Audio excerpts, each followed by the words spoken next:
as well. Right. But my thing is that most of them do. because we did not, as you know, big sis and big brothers and stuff like that to some of the millennials, because we didn't go ahead and provide certain guidelines that we knew we didn't necessarily like or fucked up. We didn't pass that on to them, and in which case our children and the younger millennials, they fucked off. So that's why I So, have to put it on so us. Cali Even though Bev. boomers left us hanging, I still gotta put the state of Gen Z right now. I still gotta put that on X. Mhm. So What, you Hey, but really? I basically just you want to agree say with something Chicago to Rilla. Wait, Cali hold right on. One mic. Whoa. Go ahead, Trucker, and then No, Poppy. Go ahead. I was And then we're gonna agreeing let with my what she man was go too. saying, and I think she I was do basically not saying the agree. same I thing. don't agree, but hold on. I I'm was passionately agreeing. disagree. I know, me too, I'm, but hold on uh, real quick. Dirty folks, hold on real quick. Let I was Trucker go. saying I agree. It sounded like what she was saying is the same thing Chicago was saying, right? And if that's so, then I mean I can agree to that. Okay, I I can can't agree agree to with that. that. I can't agree with that, and I'll tell you why. I'll tell you why. The fact I that I they I didn't agree take the with her principles. saying it for the same reason I agree with a girl with clothes on that Gen X women with a problem. Look, Oh Lord. I had no. I'm not even being sexist. I'm being realistic.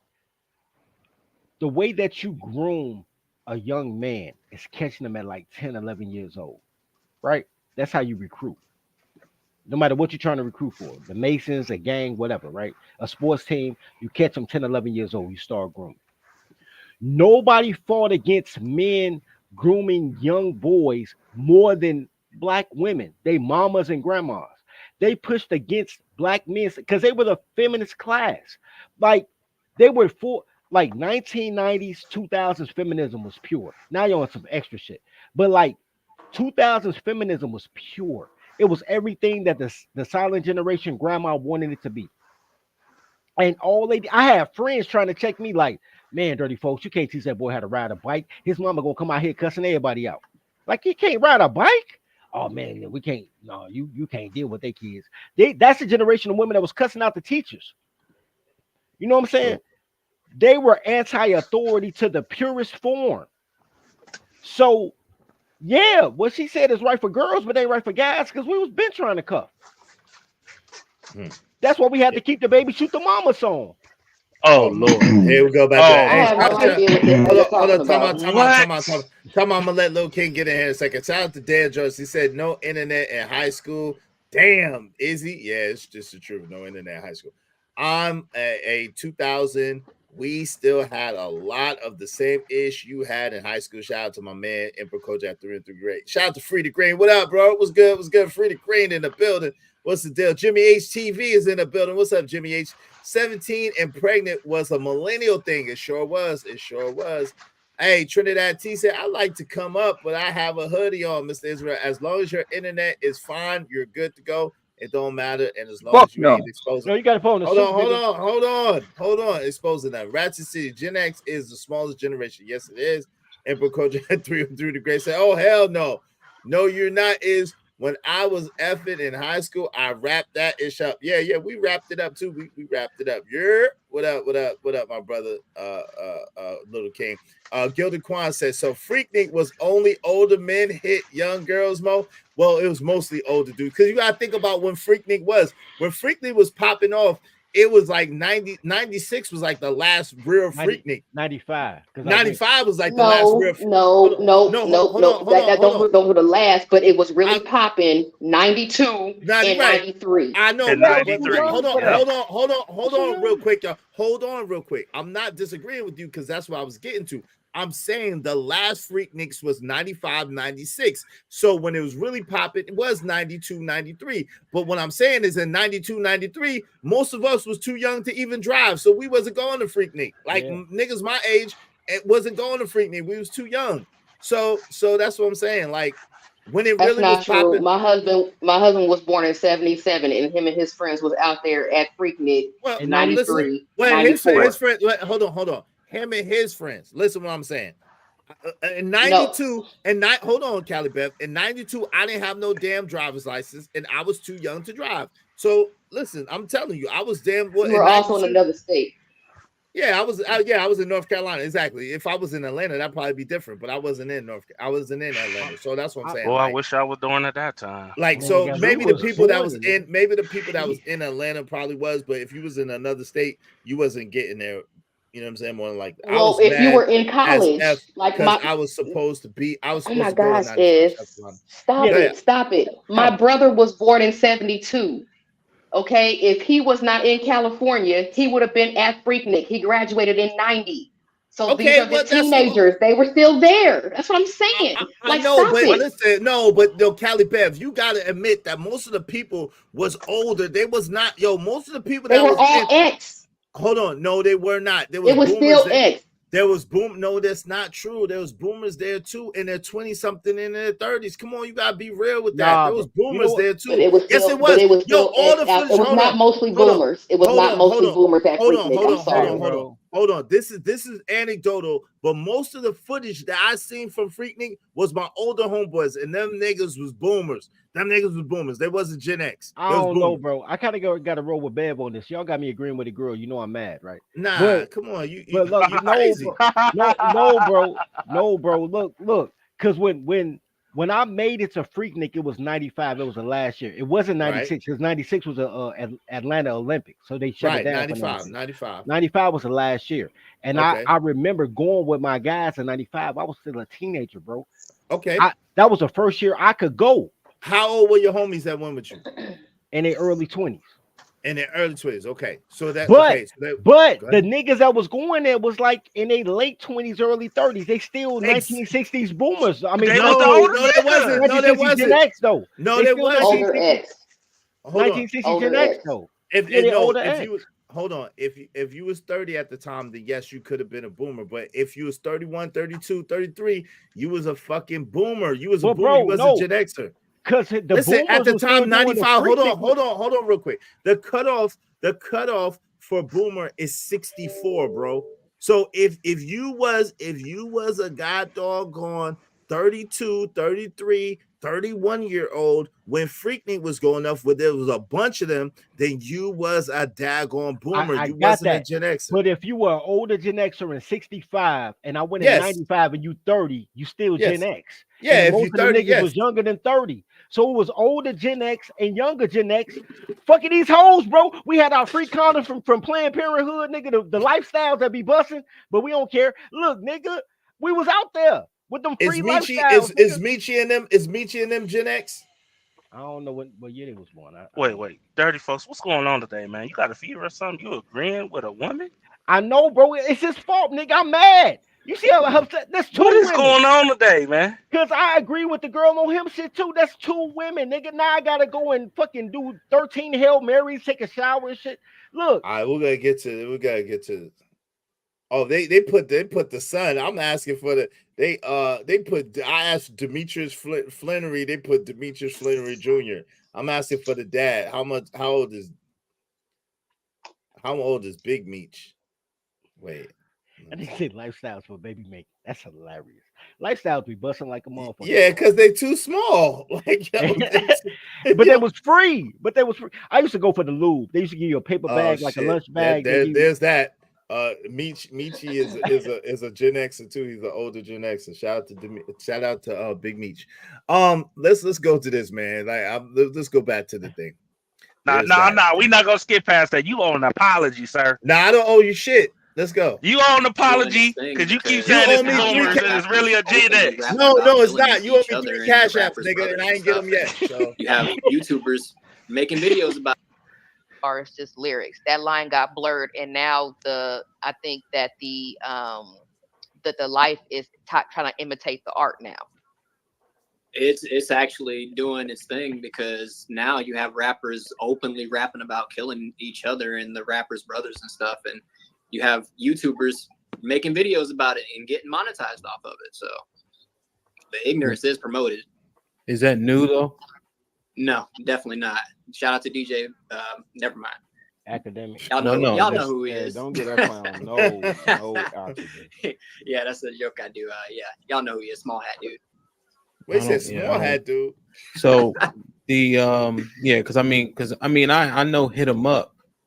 Really, are there any other songs that was that like No Vaseline felt like more of a joke? Like no. What Cali talking about? You had like Spice One. You had Compton on it.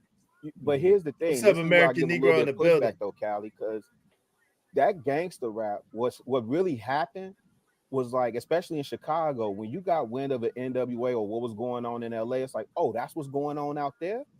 Like, and it gave you insight and visibility into what was going on in other people's neighborhood. And again, this is where I say music is our way of communicating. You wouldn't know what's going on in Atlanta if they wasn't rapping about it. You wouldn't know what Luke and them was doing, and that was their real culture. So in the early days, it wasn't people like faking the front or putting on a facade. They was either rapping about what they seen or what they did and what they knew. Eazy-E was really that dude. You see Yeah, what I I'm saying? know. Well, that's what I was saying. Like But after once the you get fact. corporate involved, this is why I like. Once you get corporate, the music business is gonna do what it do. Q-Tip told y'all, you know what I'm saying? Rule number 4080. Record company people are shady. Period, point blank, in the sentence. So once you Shady. get corporate interest involved, then that's when you get to promote the heavy oversaturation of one particular type of music that we hear on radio to this day. Right. Well, that's why I was saying that after the fact, it turned into life imitating the art instead of the art actually just being, just straight up reporters. So in 2024, it looks like King Von, FBG Duck, and Cali know her shit. what's that dude in Atlanta Yeah. that's getting tried right now that made the lifestyle song? Young You talking Thug. about Yeah. Thug or Lucci? Yeah, both of them. So here's the thing. I don't want to make this a whole music thing, but with Vaughn and them, they really was rapping about what's going on here. The crazy thing, most people that you meet from Chicago, it's like y'all really are fascinated what's going on that one block. It's 63rd and King Drive. Facts. You know what I'm One saying? block. Like, One y'all fucking really block. that fascinated with what's going on? It's Parkway Garden, just like row houses. And it's not that big a deal to us. It's like, oh, that's just some little homies over there beefing with each other over whatever they beefing over, right? Now, some of these other cats, I can't think of the young blood name who homie got popped when he was in LA, and then he renounced his quote unquote set. But it's funny, right? It's funny. Let's get into the y'all talking about Freaknik, right? Freaknik was really started on a college campus in 1983, right? That's when Freaknik started in the 80s and on a college campus. So when you really talk about it, Freaknik was really the original. What do they call them now? When everybody come back, what's that? What you talking about, like College Week? Not like the College Week, but it's something on the lines of College Week. It's not really College Week. What's it called when people be coming back? Reunion?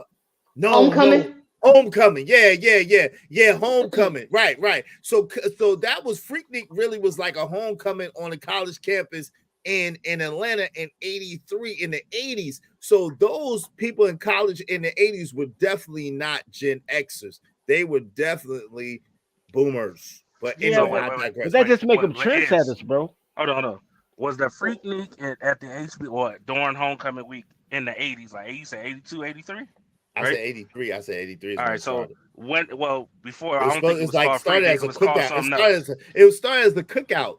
It started Okay, as a that's cookout. what I wanted. Yeah, that's what I was. Yeah. Freaknik started What was originally it as like a cookout before, and on then the it college turned into something campus. else? Yeah, and it turned into all that it turned into. Yes. Okay. Right, but who turned it into all that it turned into? Gen X, because we awesome. Cause the men and the women.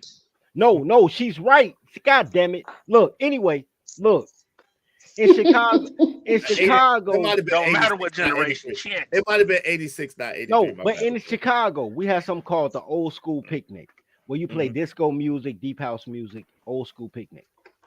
It was started by all of the deep house DJs in Chicago, because deep house in Chicago, just like go-go is DC, right?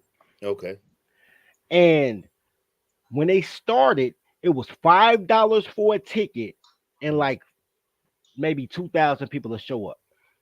Before the pandemic in 2019, it was $60 for a ticket. 1.5 million people came to that goddamn old school picnic.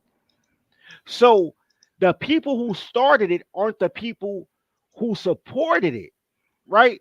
So even if the boomers started Freaknik, it wasn't 83. Damn, it was 83. Damn, I was right. Right, because Freaknik was a college version of Woodstock. for boomers. So you know there was no way in hell when We Freaknik didn't started start it. that. Hold on, all right, that was a Gen X thing. That was a boomer thing, like the hell I said. No. Boomer started it, but Gen X makes everything better. You're talking about a generation that needed us to put the fucking program in their remote control. They know how to work their TV without us. We made it better. Freaknik was not popping until Gen X started getting involved in it, and that's just real shit. Okay, so what's gonna Okay, be the we're excuse? awesome. We're What's the awesome. excuse of Okay, we're 2024? awesome. Right? What's the excuse of 2024? Why are we doing the same shit niggas We're was not. doing There's back in no more 19? Freaknik. There's no more Freaknik. No, it ain't no more Freaknik, but it's more Nigga, I'm pregnancy. bringing Freaknik back. I'm What are you just saying. talking There's no about? more Freaknik because Nigga, the I ain't older saying it was millennials. more. I ain't talking about that. What I'm talking about is how people moving right now today. What's gonna be the excuse? Whose fault is that? Is that the old people's fault, or is that the grown ass people that's alive today? That's Gen I X think it's fault. everybody's responsibility to take care of themselves and their own business and be accountable for their Yeah, own. what is Okay, said. all right. Fuck what No, but it we said. set the And I agree culture. with That's that. the Fuck thing. what it said. We He set asked the who fault it is. It's Gen X we fault. set the culture. The Nah, problem no, is no, no, no, no, no, no. it ain't Your Gen X culture fault. is your culture. If you went outside your culture and outside your traditions to do some ratchet, raggedy ass shit, and then you probably not us here, and then you became a foul parent, you feel me? That's on you. But your culture is your culture. Black people don't got no culture. No. Black That's people why do we have. Man, always stop saying steady Black that talking shit. people about, do Yes, we have a do. culture. Yes, we yeah, do. People have a Freaknik. culture. Yeah, you right, Freaknik. No, people. But Black people yeah, have a but culture. our culture is not just Freaknik. Hip hop music, drilling and shit like that. Boosted No, from the mall. You right. Boomer started hip hop, and niggas still talking about Wu-Tang Clan. The Yo, best. Look, here's the thing. It's still Gen X fault. The problem is that Gen X men aren't included in black culture. So it's black women's fault. That's Gen Oh my X. gosh. Yes, y'all are. Yes, No, y'all I'm are. being That honest. was we didn't have the microphone Damn. behind there and doing this shit. That No, wasn't black women. when we sorry, had Sorry, y'all the was it shaking wasn't. y'all microphone, ass though. Come When on, Gen X, man. no, shut up. When Gen X had the microphone, we talked about the shit It the don't even boomers matter, did. bro. White lines, white horse. Man, this is how we lived in poverty. Yo, this is fucked up out here. We need to get a better way. Not only that, but all the Gen X rappers from the 1990s had college degrees, no matter how much they Yo, dumbed down. dirty folks. Right now, 2024, all that shit, everything that's going on right now, who is championing that shit? Is that the old generation, or is it people that's grown as hell right now championing that shit right now? I It don't don't even. matter. I don't. I It don't even don't know what matter, you bro. ask. I It don't don't even know matter what what you ask. listen. It don't matter what generation it. Yo, like right? It sound like a bunch of excuses for people Yo, when they fuck wait. up. Gen X That's what it is sound like. not really championing a lot of the stuff that's going on right now. We Well, Gen X, What I'm we just really no. talking we about? speaking Hold against the on. stuff But we that's going set on the right now. tone. Izzy, I fuck with you, Izzy, but you're wrong, bro. What Gen am I X, wrong about? Gen X men aren't. Gen X men are. Gen X women aren't. They're perpetual toddlers. Look, when Okay, you see, you look, keep putting it back to the women I'm though. not But putting it listen, back on the women. I'm so saying, either As no, if we're separate beings wait, or some we shit are like separate that. beings. Y'all time your out. own race. We are Hold on, not. dirty folks. Yes, you Hold are. on, dirty We Look, folks. all Because I black was trying. folk. Hold on, no, real I ain't quick. black. Dirty Look, folks, you can't have it both ways. If hold on, real quick, Lil King. Dirty folks, you can't have it both ways. If you're saying that the men set the culture and set the pace, then I you do say can't that. keep going back to women. You No. can't keep going back to Okay, women. wait. If No, we no, no, set no, the no, no, no, culture, no, no, hold on. no. If we set the culture, if we set the pace, and if we're the ones that are supposed to be in charge, supposed to be setting all this stuff that men do, then how do you keep going back to the women? I keep And telling you, y'all niggas are horrible patriarchs. What I am saying is, the first 10 years of your life develops your personality. After the year 11 through year 21, it's about peer and group pressure. You don't even care about what your parents got to say. It's about the peers, right? So if you got a whole culture raised by assorted groups of toddlers from birth through the most formidable years of 11, all your teachers are women, your babysitter a woman, your mama a woman, your grandma a woman, everybody can raise a kid except the your dad. daddy's a man, your grandfather's But a you man, don't your get to be uncle's a raised by man, your your dad because brother's a every man. season is stepdaddy's season. Every Well, fucking then put season is that at That's not the everybody's. boomer. Everybody's life, though. If you just That's want not to blame everybody's life. women, then I'm it not would even have to go blaming what boomer women. I'm not Yes, you even are. You're saying what no. You Yeah, it just would said have to it's be the Gen boomer X women. women. But It would have if to you be want to boomer women. separate the genders, then you're gonna have to say boomer women It's because boomer all women. them niggas had boomer parents. Yes, it's boomer women. Yep, that's a fact. To her benefit, I say boomer men because boomer men and Gen X women act exactly alike. Boomer women were actually cool. Boomer What? men were Nigga, bullshit. no. Are you out Yeah, your boomer, mind? Are you Nah, out boomer your men was mind? on boomer Bro, men was you a are happy out life. your ragged. No, Yo, bro, you boomer out your men. mind. You No, wrong. You boomer wrong as men crap. were real The These cuckolds, are women, all bro. the illogical women are arguments. worse. They're Yeah, not the women. illogical arguments, but I'm not trying to have a logical argument. Nigga, what? I'm You lost your rabbit ass mind. You lost your mind on that, dirty folks. To glasses say on in the house. the Look, word. How? boomer men and Gen X. Look, boomer men are the reason that Gen X women say they didn't need a man, because all boomer men did was provide.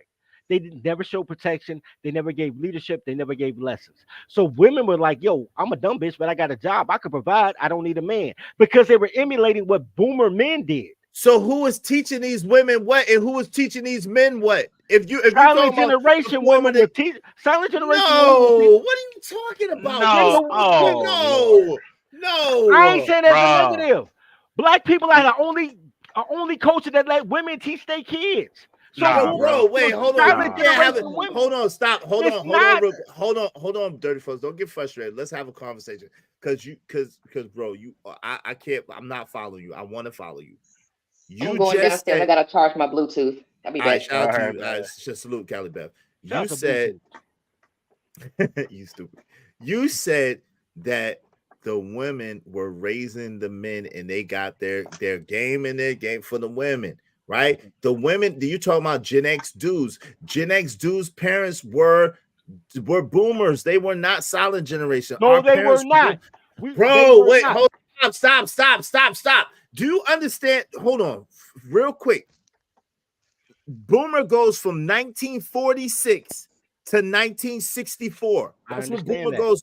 I understand Most of our parents as Gen Xers are boomers. They're not silent generation. That's our Okay, grandparents. no. Most of Listen our what. parents, most of our parents were born in the 50s, bro. No. Listen what I'm saying. I understand what you're saying, and you're right. Listen what I'm saying. Generation X parents weren't boomers. Generation X parents were the big homies. We were latchkey kids. Boomers ain't teach us shit. But they still So was our parents, though. they They still no was they our parents. they fucked and had kids. The parent is the person that teaches you. We Oh learn my from God, older come Gen on, bro. X. Okay, bro. But Okay. but then you can't. But then okay, if we learn from older Gen X, that's cool. But then you can't go back to the women. You keep going back to the women. I'm not going back to the women. I'm You saying that the women. did. No. See, you asked me who taught the women. I said, man, the silent generation women. My Okay. grandmother was a silent generation woman, and I love my grandmother. She gave me a, a lot of great advice. She only gave me one piece of bad advice, and that was, man, you're smart. Please don't date a white woman. Please date a black woman because they need a smart man. That's the only piece of bad advice she ever gave me. Everything else What's she up, gave me was Christopher? platinum. Bad advice. That was bad advice. That was horrible advice because these bitches ain't shit. But Oh, what bro, I'm come saying, on, dog. Yeah, look, it always goes back to that. Go no, ahead, I'm please. not. I'm giving credit to my grandmother. I'm saying that was the only bad advice she gave me. Everything else she said, work 3 times harder than white boys to get the same thing. Man, you smart. When you smart, you don't have to work hard. You just got to think hard. Like my grandmother gave me a lot of gems. My grandmother was a wonderful person. The biggest gem was the Little one that cat you like snow bunny. dislike right there. The biggest That was gem was not the what biggest gem. That was the most that. horrible gem. Nigga, I wasted my full fucking prime. Now I'm old and fat. Nigga, I could have been sexy and had a fucking Irish wife. What's Anyway, up, Victor Man, Malicious? no, so, no, so Now you no. got them.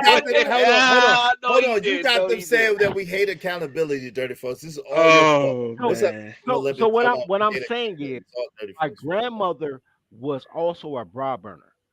My grandmother was part of the group of women before the civil rights generation. That was part of the civil rights generation. They wanted equal rights. They wanted the right to vote. They wanted the right to earn money.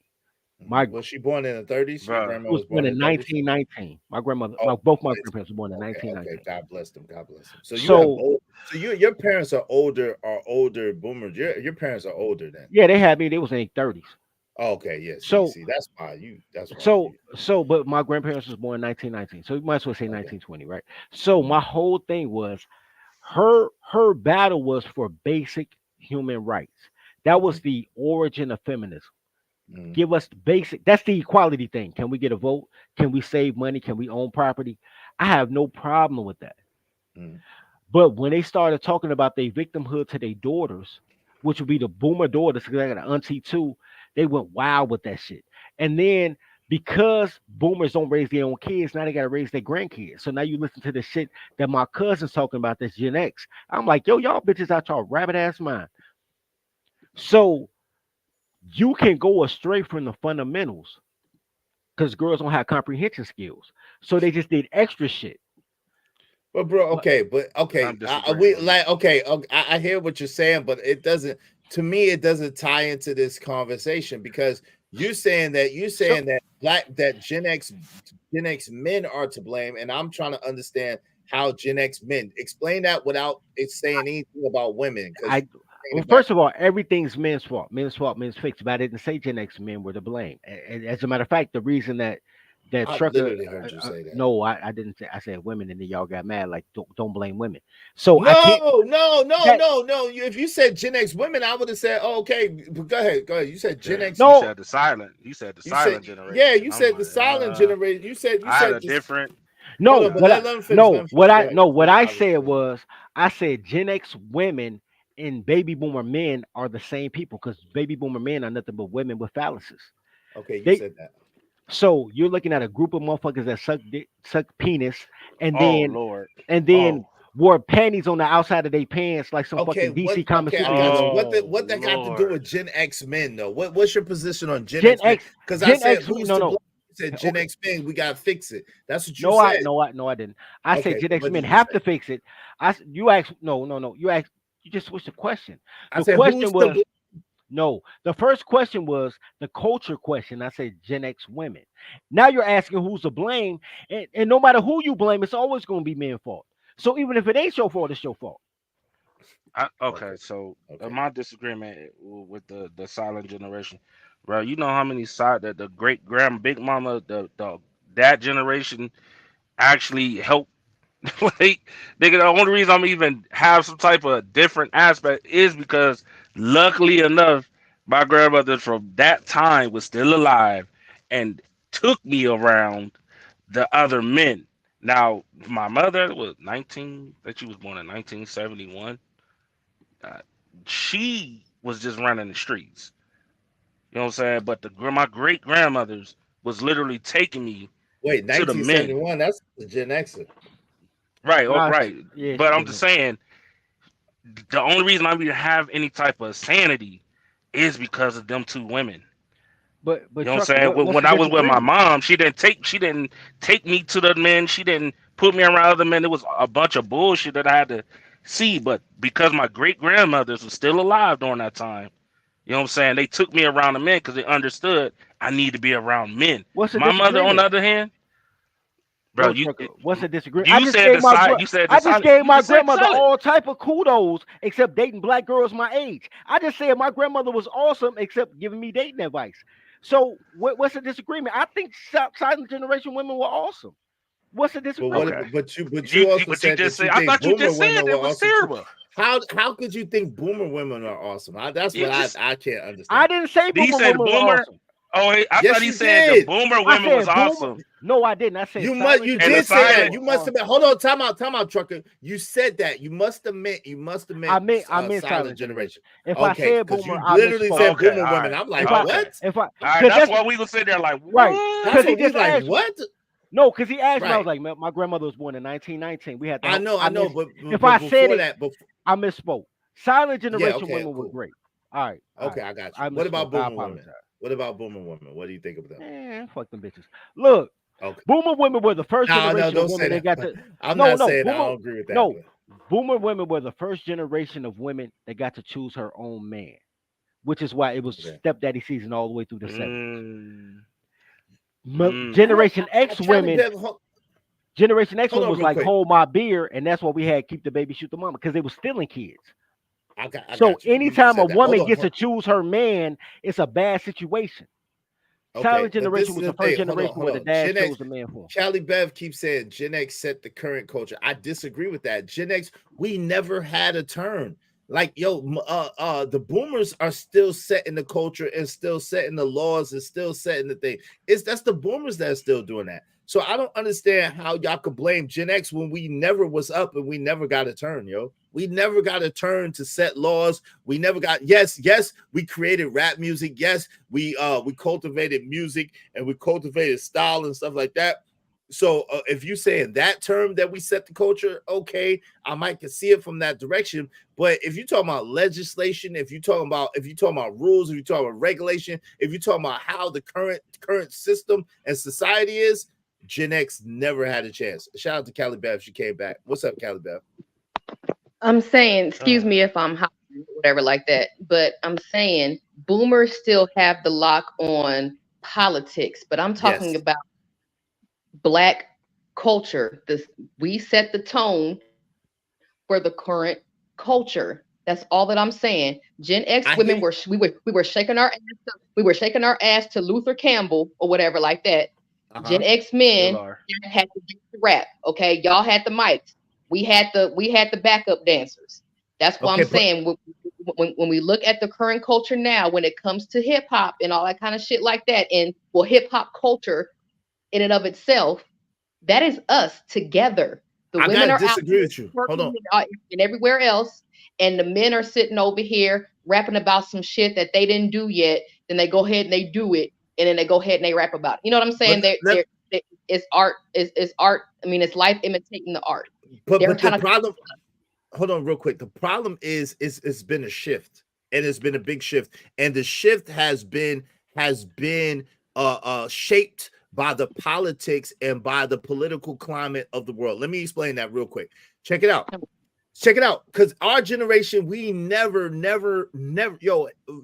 they have blamed hip hop for being the most homophobic form of music that there ever was. Now you got people who are openly. Hold on. Hip hop has been blamed and dubbed, Trucker Yell, as some of the most homophobic music. Yes, Trucker, let me finish. Yes. That's a fact. That's a fact. Yes. Wow. So just because you haven't heard it or just because you don't know it, that does not mean anything. Yo, hip hop in its original state when Gen X had it was the most homophobic form of music ever. We didn't, that's the whole thing about they didn't do no such stuff. They didn't believe in no such stuff. They wasn't promoting no such stuff. Hip hop was all about pure masculinity, pure raw energy, that thug business, not none of this such stuff that's going on right now. That's number one. Number two, the number two thing that's vastly different is so that y'all almost y'all making me lose my train of thought. So it was that, and then besides that, it was the fact that nowadays, besides all this such stuff that's going on, hip hop was about community. Hip hop was about building people up and bringing the people up. So when it got commercialized and when it got politicized, they changed it, and those were the regulations and the legislation of the boomers that changed it. It's so much more inclusive. Hip hop is nowhere near the same that it was before. This is not our music anymore. This is not our hip hop. This is not our rap. Think about the last time. When's the last time, Cali Bev, when you come back, that a Gen Xer was like, yo, I rock with this person, I rock with that person, I rock with this person. Most of the time, Gen Xers are on wax being called haters because they don't rock with none of this new music or none of this new stuff. That was the other thing, real quick, before I remember. Another thing, we were a generation that kept everything close to the vest. We didn't snitch on ourselves. We didn't tell on ourselves. This is a generation of people who tell everything they're doing before they even do it or while they're doing it, snitching on their own damn self. That ain't hip hop. That ain't Gen X. That don't have nothing to do with us. We don't get down like none of that. So that's where I disagree with you. And I would say that Gen X wasn't the ones that generated any of that stuff. And that was a word I made up. Go ahead. No, see, okay, so each generation builds on the next, right? Can we agree to that? Say that again. Each generation builds upon the one previous, right? I would say they're supposed to, but they don't. I would say that they're supposed to, but the unfortunate thing is the next generations don't. These generations don't want to have nothing to do with the old, and they want to go with their own way. They want to do their own thing. So in our culture, no. It should be like that, but our culture You can't because it seems like you about to try to say like the majority of hoes is out here hoeing because of the one or two hoes from the generation previous. Today previous generation, they just want to be hoes. Well, that's what I was And saying that's just earlier. an example. My bad. That's just an No, example. no, King, you was saying what I was saying. Like that's why I keep saying like it don't matter what generation. Yo, what's the excuse for niggas doing the same shit? It's 2024. Niggas is grown. Niggas know what they doing is wrong, and they still celebrate that shit. You know what I'm saying? That's what I'm saying. But Like it seems like everybody right now made that's it clear. younger. I ain't going to, but just younger or in my We're age. not we're not we're It's not gonna act like every twerking. generation's fault.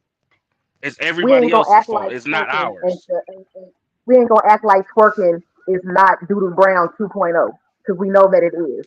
Okay, with Okay, Doodle When the Brown. Doodle Okay, Brown we okay, they know song. was we doing know that. Doodle Brown. Yes, Doodle Brown was Doodle in Brown. the '90s, in the early That's '90s with Luther Luke, Campbell, Luther Uncle Campbell. Luke.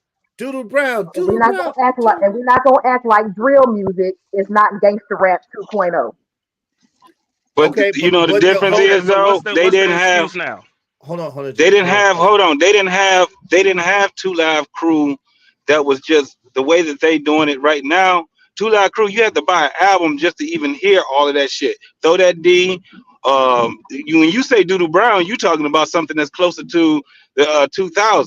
But when you talking about when they were in their Doodle height, Brown is this is not when it was Two Live 2000. Crew, and it was Doodle Brown is not the geared. 2000s. What? Oh my goodness. Huh? Doodle Brown is not the 2000s. I didn't say it was in the 2000s. I said it He was said we're close to the going 2000s. into the 2000s, close to the 2000s. What's It up, was BD? close to it. It was when you talking about when you and then you got to understand Luther Campbell was making a point that we should be able to express ourselves musically no matter what it is. And one of the things that he was the one that fought for was the sticker, the parental rights sticker. That was the guy that did it. Luther I Campbell, know this. Luke And Skywalker. I A lot of know people. who Luther Campbell is, and No, I'm it just was saying. going on at So the same time as the NWA. message was a It was different going on at the message same though. time as NWA. NWA was going through the same shit, and that's No, all. NWA was not going through the Early 90s. same. They was Yes, not going they through the same were. shit. Wait, NWA was going JT through with the the same parental shit with Fuck advisory the stuff? They Police. was. That's Yes, they exactly were. they They were. were. They were with the No, parental advisory stuff. They were. They were. but what I'm They were. saying, okay, yes, they all were fighting for it. Once you had Luke, you had all the rappers that was actually no matter even if they didn't make cussing in their records or nothing, they were fighting for a cause. All of them was. So And that's still early 90s, the sir. That's still message. closer to, that's still late 80s, early 90s. That is not close to the So 2000s. so guess who? Guess who? Luther Campbell was. He was a boomer. He was a boomer. Easy E was a boomer. Easy E was a damn boomer.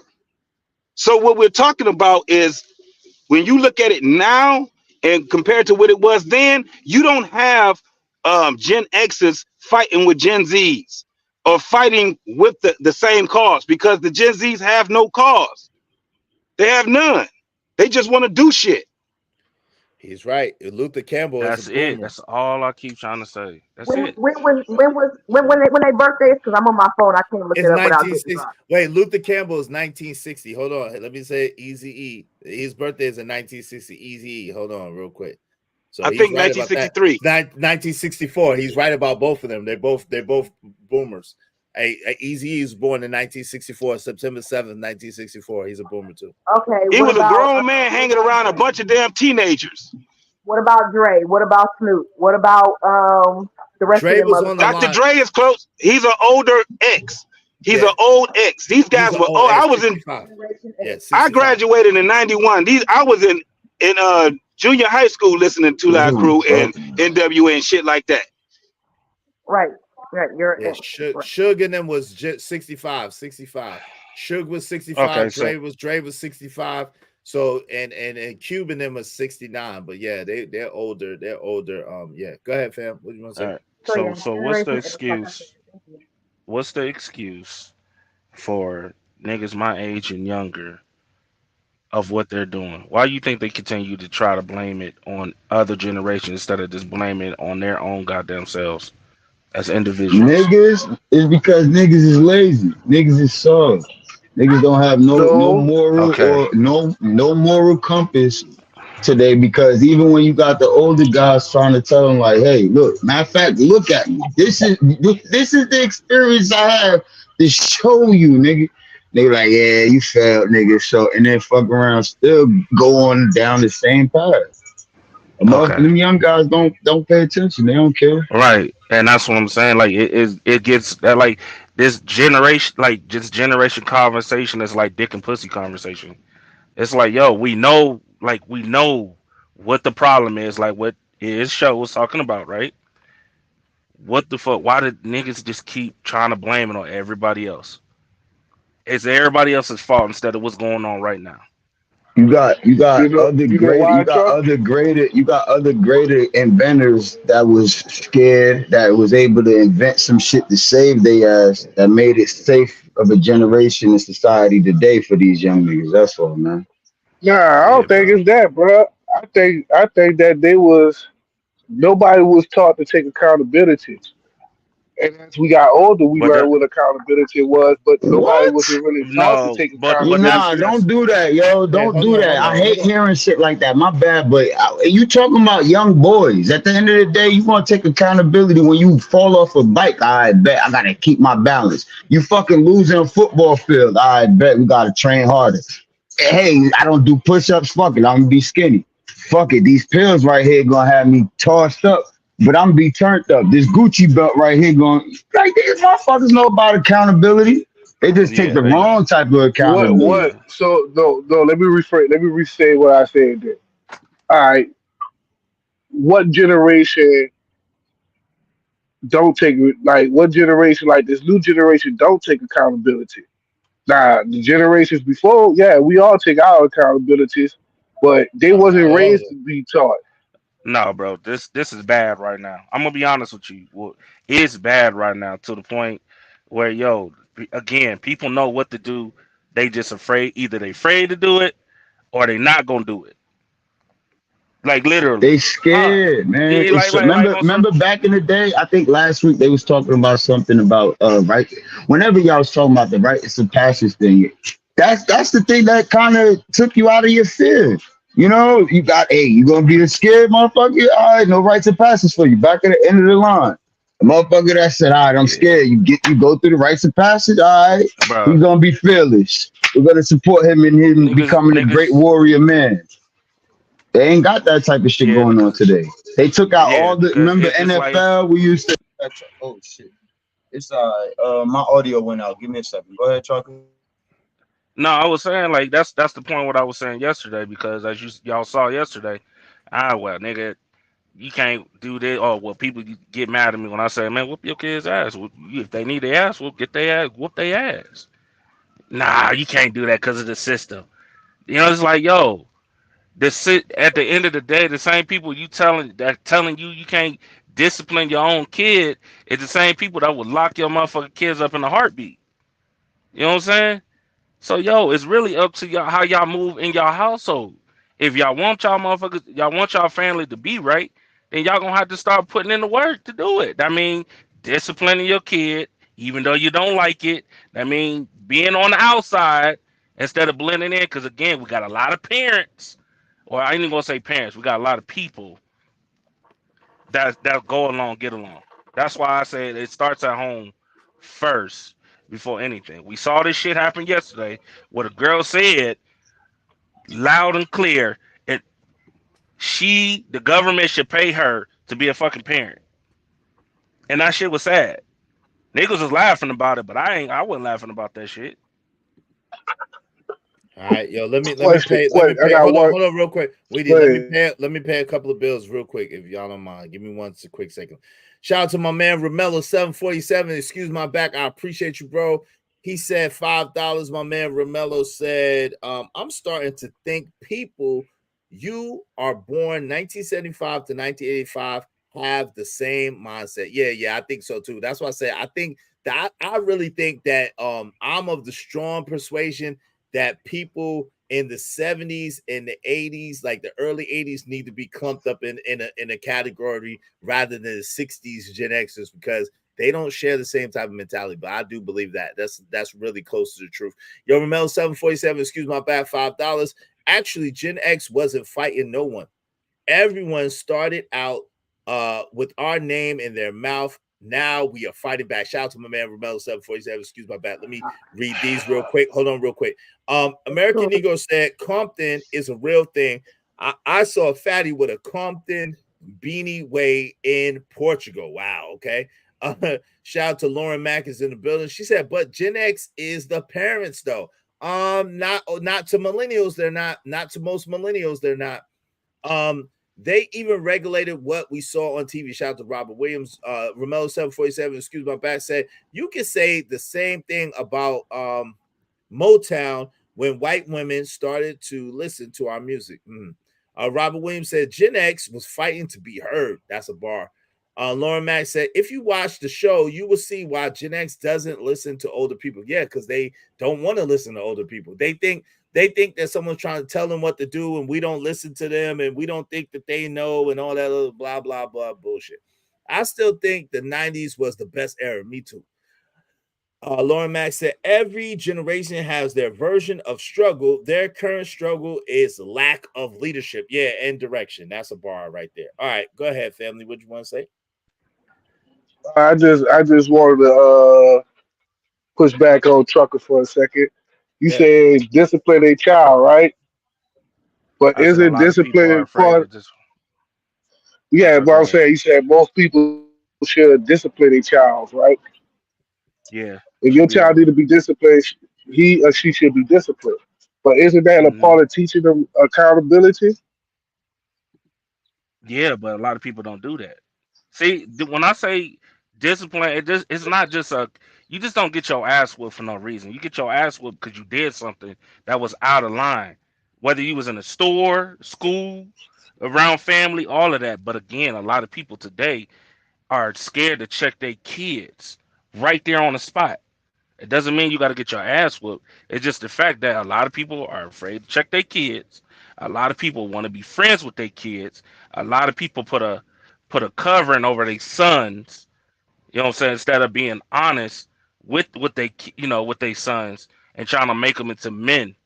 You know what I'm saying? And it ain't just women. It's dudes too that do this, right? You know what I'm saying? So that is a big issue that I see with a lot of people. People be trying, yo, you shouldn't be checking your kids. And this, I said, all right, well, when his motherfucking ass breaking your house, then you pay for him to get out. They shut up. You know what I'm saying? You know what I meant? I actually had an older woman that was like, an older woman ain't even let me get a chance, but she was like, yo, you gonna let your kids talk to you like that? You know what I'm saying? And she was right. I didn't Right, even get mad about it. I didn't get mad about it, but if that was somebody else would have been like, shut up, mind your business, yeah, yeah, yeah, yeah. She wasn't wrong. right. It's shit like that. That Like She that I wasn't agree you wrong. with. guys, that's the thing. That's what you see. All right, that's probably a thing where these young cats today, I don't know. Today they not feeling no inclined to do no righteous shit like that. But whoever before them though, probably, hey, chill. You shouldn't, you know what I mean? Let your kid talk like that, or be careful how you talk to your kid. And they was met with some type of, some type of hostility, and that shit just No, silenced men nothing. to try to. They just silence men to try to, be men. That's why you got the whole bunch of generation of mush motherfuckers today. Like literally. And there's another thing where it's wild where why is it so easy for an individual to talk back to you like that? Like, hey, shut the fuck up, mind your business. Hold the fuck up. You can't even handle your kid. So Hmm. that's another reason why even bother, right? Hmm. That's what I'm saying. Too many. Well, Yo, so I remember when you got in trouble in the store. Yo, before you got out of the store, you got your ass whooped. You know what I'm saying? Or you was either doing Chinese squats in the middle of the store, 6 inches in the middle of the store, or holding the candles out in the middle of the store. Holding the book up right now today, from what I hear, you know what I'm saying, it's considered torture. You know what I'm saying? Like, Right, nigga, bro. what? Huh? Oh Well, man, it's a I'm fact. glad Hold you on, said that. hold Can on, I hold say on. something? Time out. Hold on, real quick. It's a fact that our parents were abusive. Let me just do a quick commercial. Yo, listen, great discussions deserve great Hold on, real quick. Great discussions deserve great donations. Y'all make sure y'all hit the Cash App, support the show. Yo, we trying to get that intro video that we had. We trying to get the licensing for that, so we need some paper. So make sure y'all support the show. Y'all will be put in the drawing. $ Israel Mills, $ Cash App during this stream. $ Israel Mills. Israel Mills. $50. Why? $50. Shout out to our sponsor of the show, Cajun Dark Fire, with a close second. My man JD 1975. We appreciate y'all and all the contributions to the jam. Shout out to Mother in the building. What's up, Mother? How you doing? Nisi is in the building. All right, Kelly Bell, what was you about to say, Kelly? See, I think that the issue is that we, when I say we, I mean Gen X, we overcorrected when it came to our children. So we, you know what I'm saying, somebody else had said that on the panel as well the other night, is that we tried to give our kids everything that we didn't have. We spoiled them and we didn't teach the lessons to go along with it, which is why we have the issue that we have now when it comes to That's a Gen. bar. That's We very have true. Gen Chicago Z. really said that, but let her finish. Chicago really said it. Go ahead, Kelly.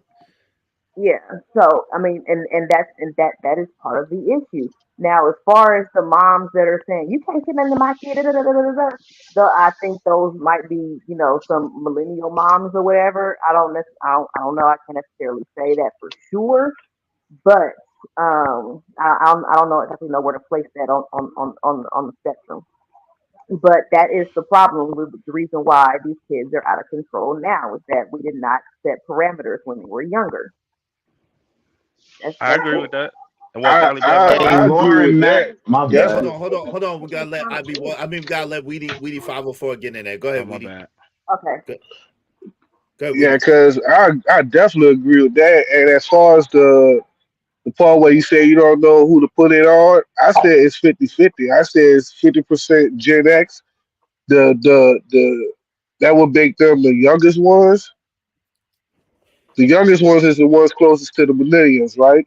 Yeah. Mm-hmm. Yeah, ones Yeah, in the that'd be 70s. So That's us. yeah, That's 20, me and Cali 43 Bell and and under, so yeah, Jay. 44 and under.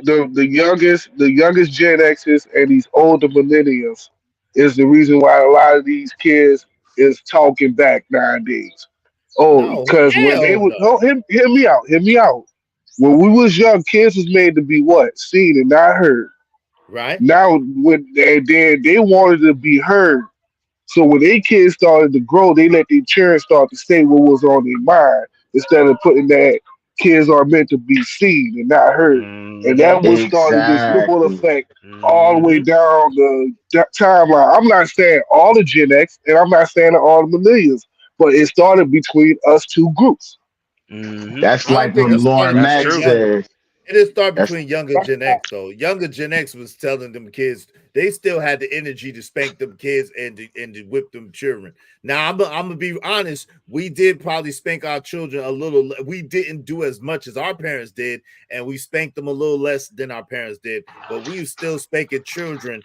And when we was young parents, we were still you spanking them see. children. But Hey, is you see what Lauren Mack comments? She said current parents are realizing whoopings didn't scare them, so they don't see the point of doing it to their kid, and that's a right. fact too. But Like I most ain't current gonna hold. parents are millennial. Most current parents are like that of young children are millennials, though. You know what I'm saying? They're Mm. millennials. They're not really a lot of us Gen Xers, some of us have some children, but most Gen Xers children are in their 20s. But then you Yeah. got some other guy like older ones that have kids with the younger ones, and then they know the fucking kick whoop ass, but they don't do They it no don't more do it. because the new Yep. relationship, you know what I mean, situation. Yeah, man, this shit crazy, They, man. they don't. I would argue it's because they're getting closer to the time when they're supposed to be grandparents. So I'll be honest, Man, right? you crazy. Our Man. grandparents was whooping. I'm listening. I'm listening. I'm Hold on, listening. real I'm quick. listening. Hold on, real quick. No, listen, no. You think about Big Mama and them. I'm talking about new age grandparents. Because I'll be honest, that's what I'm about to say. I have a group of children, 3 children that are in their 20s. They got their butt whipped, but not that much, but they got their butt whipped. But my son now, he's 10 years old. So he kind of get a little bit more of a pass and a little bit more of a runway because I'm older, I'm more patient. I be trying to work with him. I be trying to listen to him. And I'm getting towards my grandpa age, right? I'm not there yet, but I'm getting towards my grandpa age. So I noticed that I'm a little more patient with him and I'm a little more like, but I'll be warning him if he keep on sometime, he gonna get it. But I be trying to work with him. I be trying to talk to him and stuff like that. I think the older that you get as a parent, the more calm you are, the more patient you are, the more you be trying to work with the children. And that be an issue. Because when you young and your children be acting up, oh, you beat their ass. Like this is Well, what shit, happens. I wish she was my granddad, nigga, granddad, my grandma, because my grandma kicked my ass. Like my great grandma will kick my ass, and my granddad will kick my ass, and they'll join forces, okay, stomping me They for the join shit I was forces. doing. Join Oh forces, God, whooping my ass, those bro. was the best Literally, ones. See, I Those never was the got yo, best I never situation. got spank. I nigga, never got spanked about my like real grandmother. talk, Not at dog. all. I ain't But never I got spanked actually by my appreciate it, grandma. bro. I My appreciated it, real grandma ain't talk. never hit Man, my ass. Yeah, right. she My never grandma spanked me My tried either. to. mom, my mom was the one telling me that lady over there talking about my grandma. She was like, "You don't know her. That's Right. not the lady that I grew up with." You know what I'm saying? Right. My Yeah. grandma used to beat their ass, but she ain't never touch us. No doubt. Yeah, Yeah. my Nah, grandmother never beat us either. Hey, my cousin But got the shit slapped out of her once though, because she was tripping. But yo, hold on real quick. Shout out to Mother. Thank you so much, Mother. I appreciate you. I appreciate you. I appreciate you hitting the cash out. Mother in the building. Because of Mother, we are now at 2910 out of 4,000. 2910 out of 4,000. We are real close to reaching our goal. Y'all make sure y'all hit the cash app and help us reach our goal. Mother is in the drawing. Hope you don't mind if I say this out loud. How wonderful life is, 'cause you're in the world. No matter what the situation, I'm just tryna climb. Just to do a nigga face. Salute to Mother. Salute to Mother. You got 2 entries into the drawing. We appreciate you. Appreciate you. What we giving away? Well, 5 lucky people will get $100 a piece. We're giving away $500. 5 lucky people will get $500 a piece, or as many times as you win is as many times as you can win, as many times you're in. As well, we're giving away 3 copies of the Angry Man Standard book by the Angry Man, 3 copies donated by my boy Say Life Podcast, and as well, we're giving away 5 exclusive Life the Legend CDs. So make sure you get in the drawing, get in where you fit in. 1 of 5 people get $100 a piece, or you can win that multiple times. We have people that win that multiple times. The books or the CDs. All right. Make sure you hit the Cash App, $ Israel Mills, $ Israel Mills. Every $5 gets you an entry. Okay. Go ahead, y'all. I just had to pay a yeah, bill. hey, nah. I do got a I do got a little pushback for the whole thing with disciplining right nowadays. Mm-hmm. One of the biggest problems we have is that, for one, a lot of people don't understand with discipline, you have to have structure. So a lot of times I you got a agree. lot of people just beating on their doggone kids, pushing them through the walls, punching them in their chest. They like that's abuse. It's Mm-hmm. really abuse. They have no idea of what they're doing. So I know when I was coming up, it was a certain time in my life with my mom. My father didn't allow my mom to to spank us or whoop me, my brother, and I had cousins that lived with us also. It was because he was the discipliner. Now the fucked up part about it was because he was the enforcer. It once he come to whoop ass, wasn't no explain it. So your mama told me what the hell was going on. Now I'm whooping ass. You can try to explain all you want. He like, yep, I don't want to hear it. Get your ass over here. And it was done. But he never was a man that abused us. You know what I'm saying? Because we also got put on what they call punishment. Punishment. Yep. No TV, no going outside, and ours didn't have a retention. That shit was indefinite until I feel like your ass is all punishment. That's basically what it was. And how long So, would that be, JT? Was that a week? That man, was weeks, right? Months. yeah, yeah, Yeah, yeah. yeah. Like we going into like Yeah, two, I three used to months. get Like punished for Yeah. like 3 months. And I know you JT know and you they sneaking. You know yeah. you sneaking trying to listen, see what's on TV when your pants And watch. JT Hey, and look, JT and that's what I was saying. Like, yo, today discipline, like niggas is afraid to discipline. Yo, it's like, yo, when I was on punishment, yo, the only thing that was around was a book. That's it. yeah, And that's that it. was it. And you couldn't come out the bedroom until you either went to the bathroom or time for dinner. And if your parents heard you say or even try to sneak around, nigga, Yeah. it was on and popping. So Everybody else that's what watching I'm saying. TV. Everybody else watching TV. You try to go down there and watch TV with them. They like, what you doing down here? You try to Your go ass Everybody is in downstairs having solitary. a good you try to time. go on the stairs. You try to go halfway down the stairs, so you listening, but you ain't Yeah. quite in the room. They can't see. Well, see, Man, here's the listen. divide. With us, the biggest thing was what? No talking on the phone and not going outside. We can do without the TV and radio, but you take outside and you take that phone away. We was hurt. Okay, Yeah. these kids now they don't talk on the phone and they don't really go outside like that. So all you can do is what? Pretty much take away their video games or Take their something like video that, games away. That's and right. then They take away take their nah, take Boy, away their, Take away their smartphone. whole like. Listen, they yeah, take take away Yeah, their take away listen. their phone and their video smartphone. And, games. and, They and sad. But take see, boy, I you take can used only to take all away of their that. die when my smartphone. mom would Wait, take the Take wait. phone. And look, Hold on. it. here's the thing: you can only take away their smartphone for so long because they needed the phone with them to go to school. You know what I'm Yeah, saying? yeah, that's So true. Hmm. that's the conundrum that I'm finding, or I should say, as a parent of Gen Z children. Yes, that's true. Now I give So, you that That's why one. you but keep a see, trio or a flip phone. That's why you. You give them that's hilarious. Give them a flip so phone. I'm gonna Nah, have that's to a take good one one. out your. I'm gonna have to take one out your butt. My son so messed up. You get a flip phone, boy. I'm not even You gonna hear you front, hear me in yo. the other room. You get a flip phone. I Oh, was I God. was against actually giving my kids a phone, right? Until we had Hmm. that one conversation is right. Which I Hmm. made a good point, you and Tommy, you know what I'm saying? Depending on how the child is, if they're responsible or not, which was true. Hmm. But yeah, today's time, yeah, dog, like the punishments, yo, I be seeing some women in the family, man, where, oh, you gonna punish this kid and jumping on the couch and you yelling and screaming and he on punishment now, right? And then the next day he's playing the damn game and the whole 9 yards, and I'm like, yo, he was just doing the most disrespectful thing. Oh, he'll be all right. Just let him play the game in the room and all this other shit. I'm like, all right, you creating a monster. You creating a monster. You know what I'm saying? But So that's why I say like discipline today is so it's a lot of people are just scared.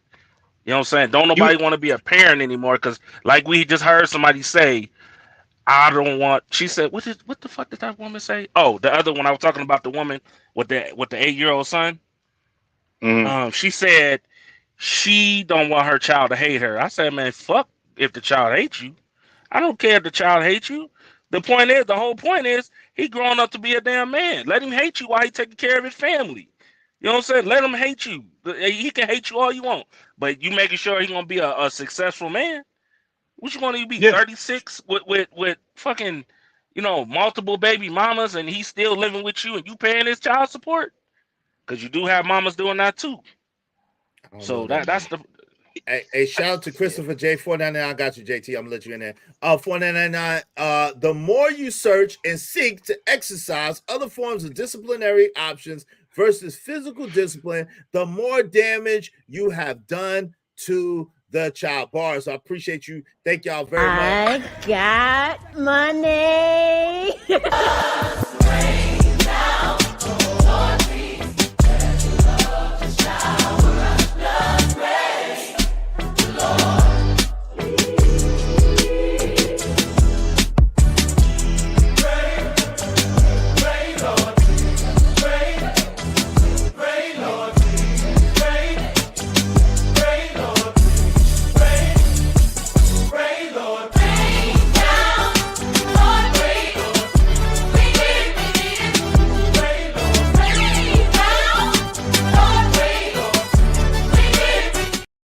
Yo, I appreciate y'all. Thank y'all very, very much for all the cash apps and super chats. Keep those coming in. We can use it and we appreciate it. Hey, listen, Mother said I got punishment, hated it, but read a lot to pass the time. Shout out to you, Mother. Mother also said I was a good kid, though. Shout out to you. You know you's bad.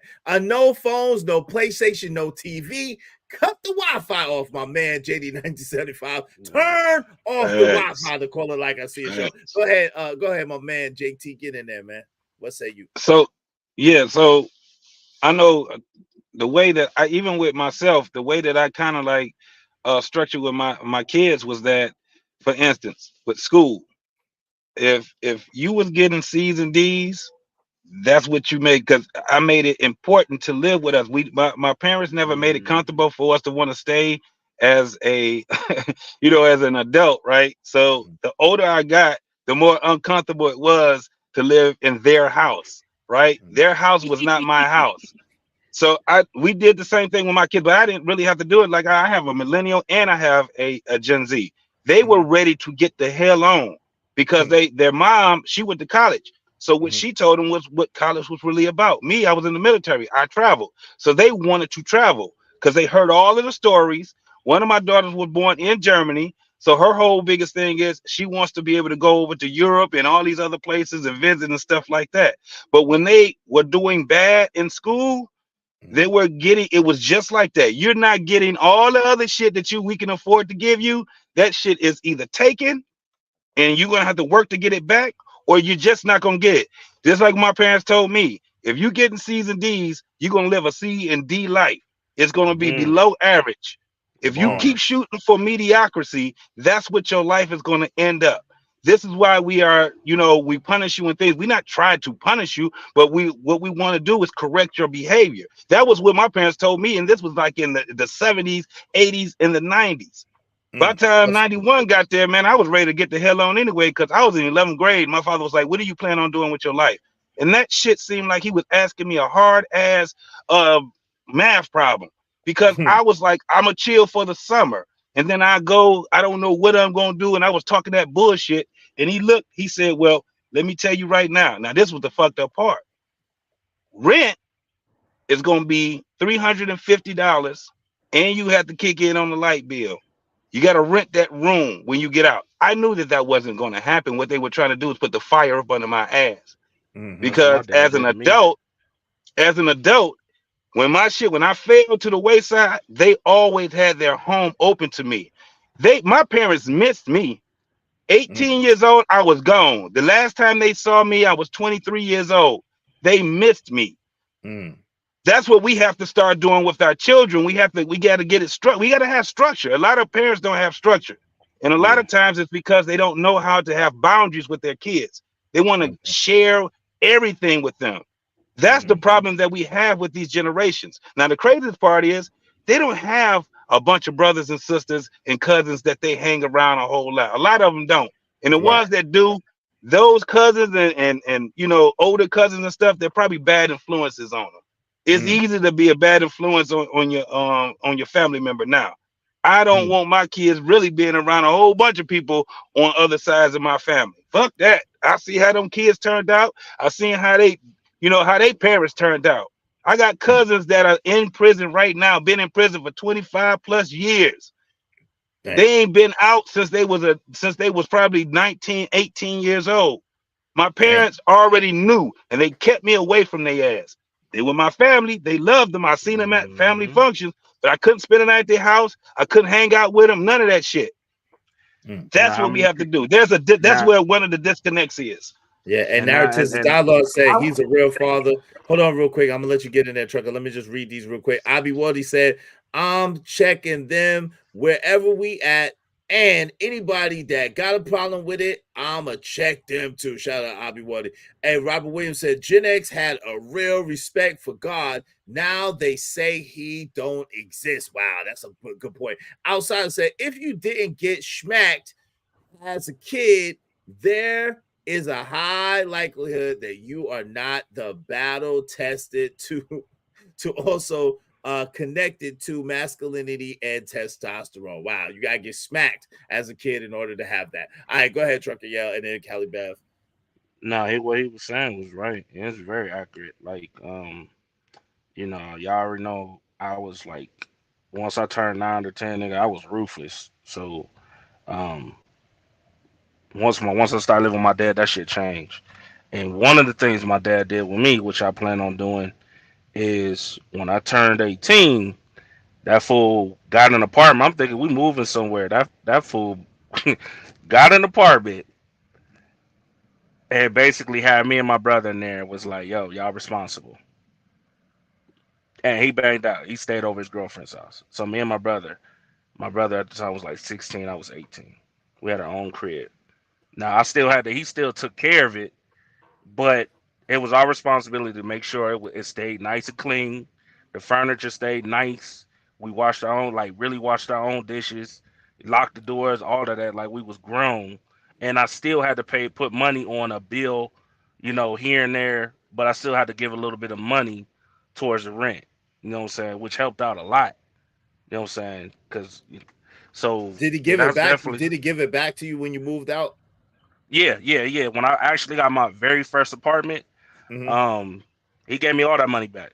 It was like Now ten that's real. thousand dollars. Now It Damn, my was that's like father real. ten did the thousand same Hold dollars. on, thing. time out, real quick. Hold on, real quick. That's real. I think that that's real. I think that if parents charge their kids to live with them, it should only be for the purpose of saving that money for that child when they move out, to teach them responsibility, and then when they move out, they give them that child that money so that child has a leg up. I also don't believe that parents should be rushing their children out to the streets. I don't think that. I think that parents should work with their children. If they're ready to go and they're ready, that's cool. But if they're not ready to go, I don't think that they should just be pushed out there into the streets without really knowing how to operate or how to maneuver as an adult. So if Yeah, you take money from your children, I think you should put it in an account and then give it back to that kid when Absolutely. they get out. right. You know what I'm saying? Absolutely. Yeah. But you Absolutely. got to think though, is a lot. That's what I'm saying. Like to JT's point, to everybody's point. A lot of people don't do that, especially right now. A lot of people using their kids' credit card, credit and stuff like that. Still, you know Mhm. what I'm saying? Because like I said, when we went and got my first apartment and everything else, me being 21, you know what I'm saying? And I was living with my dad, and I was going to college at the same time too. So that's the only reason I was still living with my dad. That's the only reason But he was pissed off because I had to pay $1,000 based on what my mother did with my, with the electric bill. You Yeah, know what I'm Right. that's saying? So even though I had the money, it was still fucked up. fine. And thank God my dad put that money aside, because you can only imagine you getting your own apartment and you finding out this, that, and the third is screwed up. You know what I'm saying? And you ain't got the money for it really. Right. So yeah, that's what I'm saying. Like I kind of follow that same aspect, kind of like what the older folks in the silent generation was But teaching.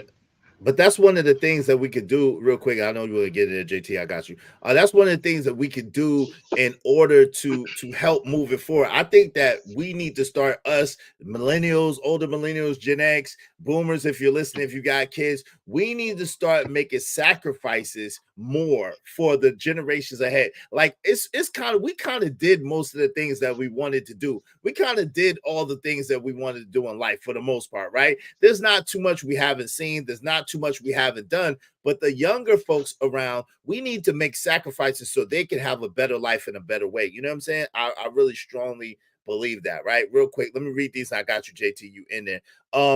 Shout out to my man Robert Williams. He said, "Not what my mama did. She bounced me to the streets." Yeah, that's a lot of our story, Robert Williams. Yeah, that's Jordan, sad.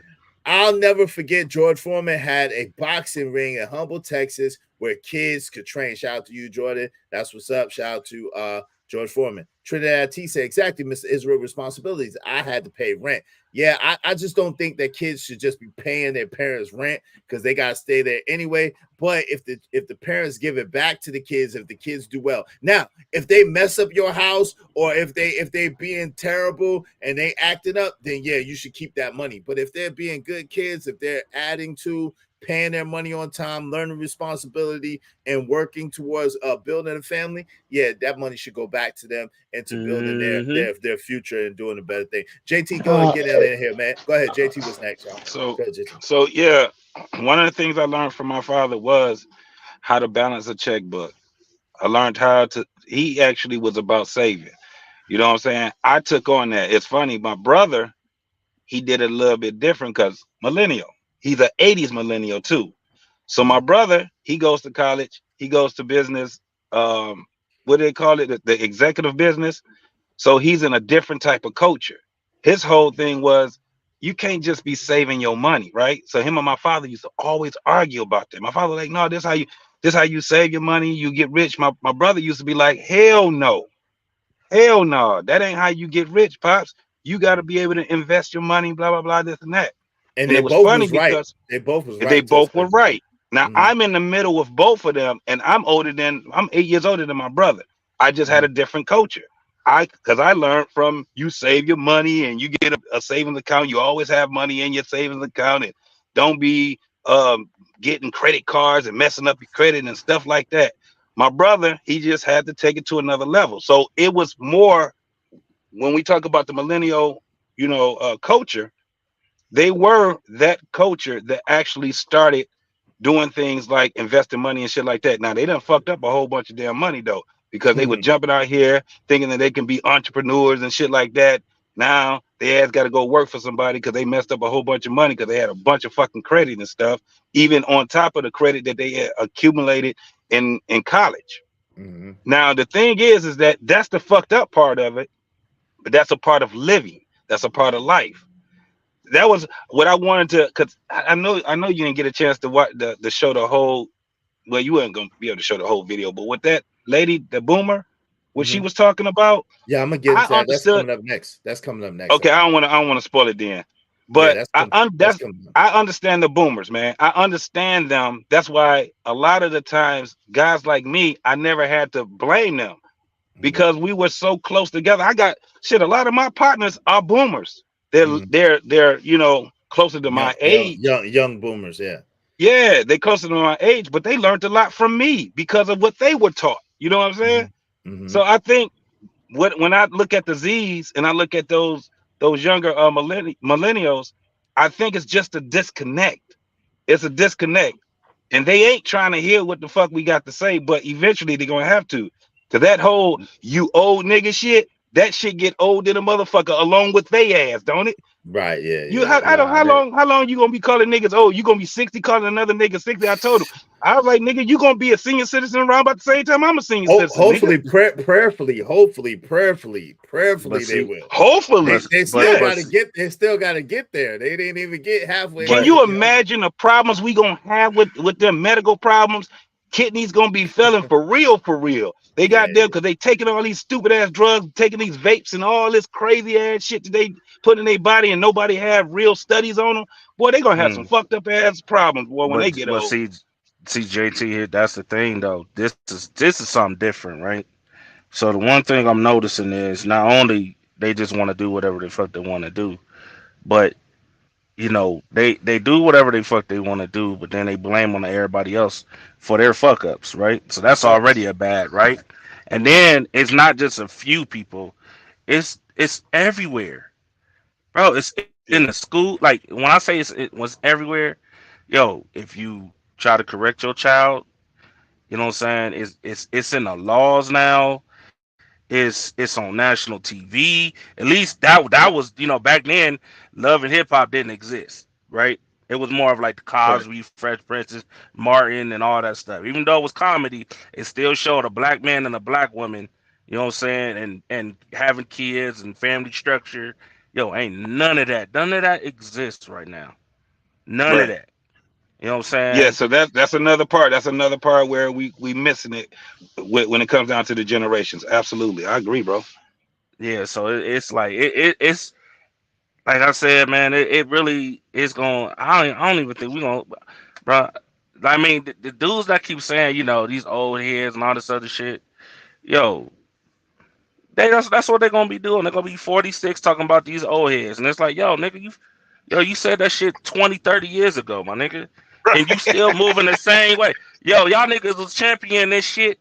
And then y'all doing the same thing that these women do, like these older women and these older dudes is doing.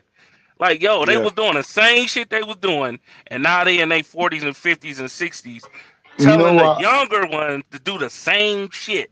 It's okay, bro. Knowing they 60 years old and they just got their first house. Like, nigga, Right. so what's the point? What's the point? And Hey, it's nah. over. I don't really care too much when they be tripping like, oh, you old. Because honestly, sometimes when they're young and going through something or whatever, like, you're not in the appropriate thought process. It's things like that gonna happen. You know what I'm saying? It's like when we, ran into a wall and shit like that. But it's Right. when they just really neglect just actual like real life shit. Is you can't really, that's what we used to call a lost cause. You know what I'm saying? Like that's just Yeah. like even within ourselves when we ran into that wall. It's either we gonna give up or And, put up. and another thing too, bro. This is my biggest pet peeve. Yo, niggas is scared to use their hands. Niggas will run to a pistol Oh before my anything. goodness, That is a big bro! pet peeve for me, man. Like I was niggas just don't know on how that to the win other and day. lose. Nobody like yo, That's dudes today are so afraid to get their hands dirty when it's time to get their hands. That's why we looking at yo. I heard what was that nigga? I Unlikely blame hip tell hop me. trucker. But check this out. Unlikely told me, or literally told me, bro. Nigga, me and my bitch, we gonna be pepper spraying a nigga to death. Like, nigga, what? Right? What? Like What? what? Bro, What? Like that's why these what? females is looking at y'all What? sideways, nigga. What? Yo, Nigga, that shout out shit's to like Uncle Jeff. Banaka to most of these niggas out here. You try that Oh shit my if you want to. Bro, Hey, dudes, man, shout out to dudes will Uncle grab Jeff a in the pistol, building. bro. Listen, they look. I don't listen. I get the point of you losing. We gonna laugh at you, yada yada. But still, I'm gonna give you your respect because you still put your hands up like a man, bro. Nah. I I know. still I'm will grab. give him I Listen, will give him trucker, respect, bro. trucker. They're I don't grabbing care. these Listen, pistols hold because on, they saw Callie. us I with don't care pistols. what nobody For real. said. I'm grabbing a pistol. I don't care what none of y'all is Cause you talking about. pussy. I don't. I'm Hold on, sorry, hold on, sir. I'm hold on, sorry, hold on, hold brother. on, I'm hold on, sorry. hold on, hold on. Y'all could talk all that stuff y'all want to talk. I am damn near 50, bro. Like, yo, they Well, do that's not what you're have no. supposed to Hold do. on, trucker. They have no insurance. They don't have no insurance for 50-year-olds that want to fight outside of the MMA or boxing ring. They don't have no insurance for that. They don't have no disability for that. I don't care what y'all talking about. I'm not gonna sit here and fist fight y'all. If y'all But come up is here, hold on, that's the point. no, trucker. If y'all come up here with some fist fight ways, you're going to get shot. I'm just letting you know that I'm going to shoot you. Like I'm gonna pray for you after, but you're getting shot. I'm telling you, I'm not fighting with you. I'm not wrestling with you. I'm too damn old. They don't have a plan for my age group. And Yes, what I but do. that's the point. We see that's different. I Oh understood that. Like, yo, man. when you older, you ain't supposed to be fighting no more. That's what you got little cousins for. You know what I'm No, saying? But I don't have no you little know, cousins. I don't have no man, little yo, cousins. Nah, is you like get caught yo, lacking at Wendy's by yourself, you better put up I'm them not gonna get. dukes. I'm not You gonna get better caught hit him with lacking. that one Listen, two. I've had enough. think Listen, I've had hold on real quick. Lil King, I've had enough fights in my life. I'm good. I'm solidified. I know I can fight. I'm good on that. I don't have nothing to prove. I don't have no stripes to get. Go ahead, Uncle Jeff. Uncle Jeff was trying to get in there. What's up, Uncle Jeff? How you doing? Hey fellas, how y'all doing? I really Salute. What's up, Joe? I think it's again, y'all hear me good? I think Yes, it's Got you. room again for everybody to be right here. What y'all talking about, and this go back to Biggie. So later days with your fist fight ways, but you don't hear me though. This ain't back in the days. Okay. Back in the days when niggas wore shades. When niggas was all friendly. Yes. Yes. Okay. Motherfuckers was all friendly. What you're dealing with, and the reason that these young brothers go straight to the trunk is because they have been raised in, enveloped in feminine conflict resolution.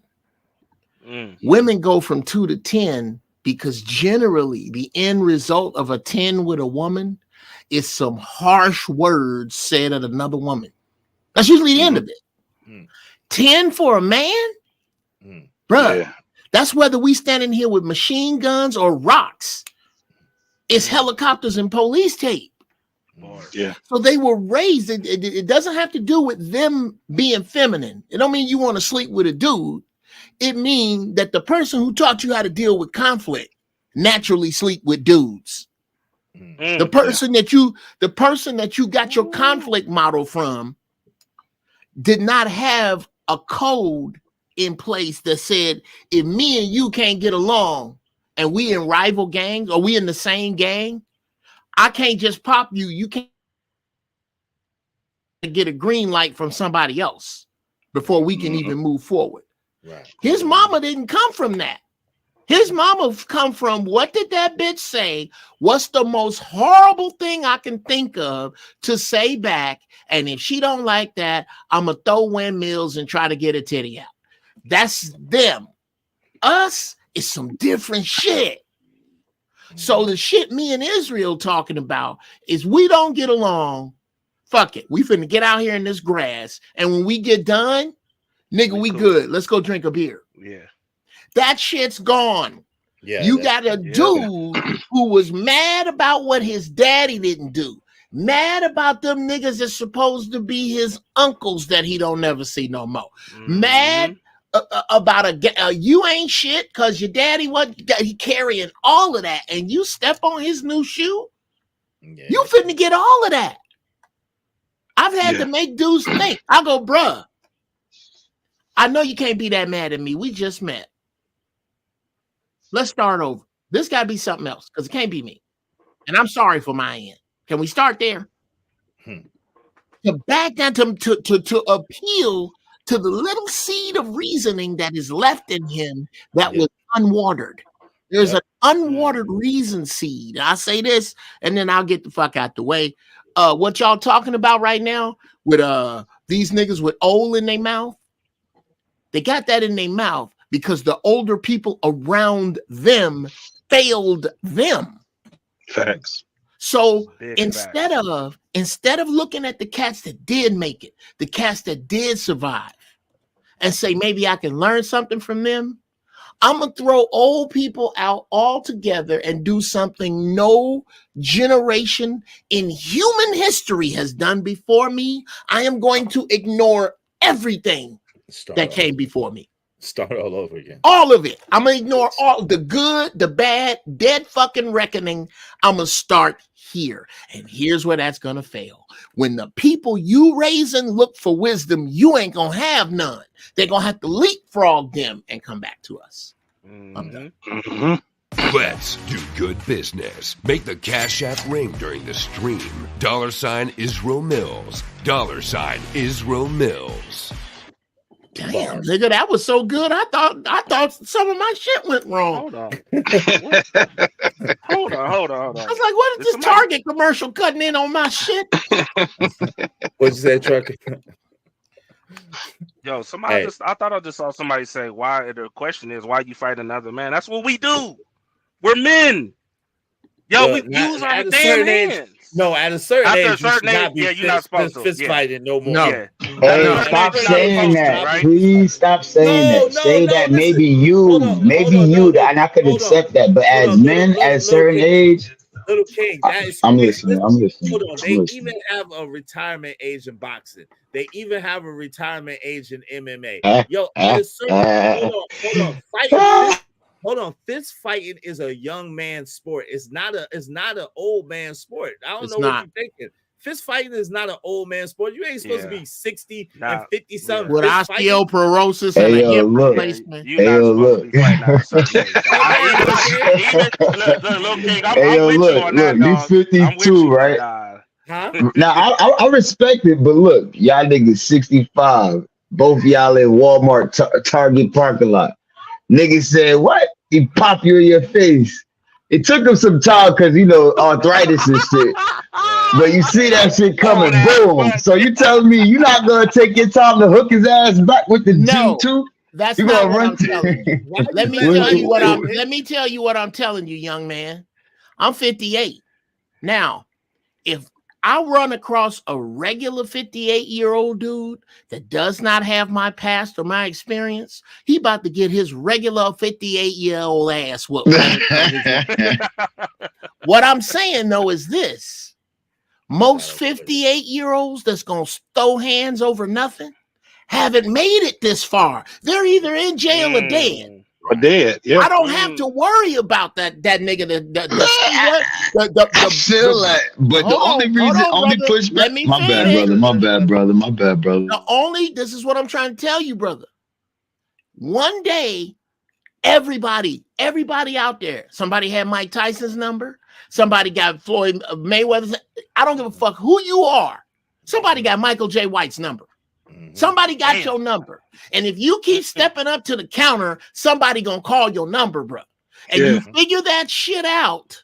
I figured it out for me right around 44, when I was trying to coach this young boxer, and the dude he was sparring with wasn't getting it. I said, fuck it, get out the way. Give me some headgear. And I get in here, and I mean, I'm telling my hand to get in to get up and block, but it's not listening to me. It ain't listening to me like it used to when I was 25. And I was like, okay, Hey, look, your left hand said, shit. my nigga, you better learn how to duck. Hold on. This is what his left hand said.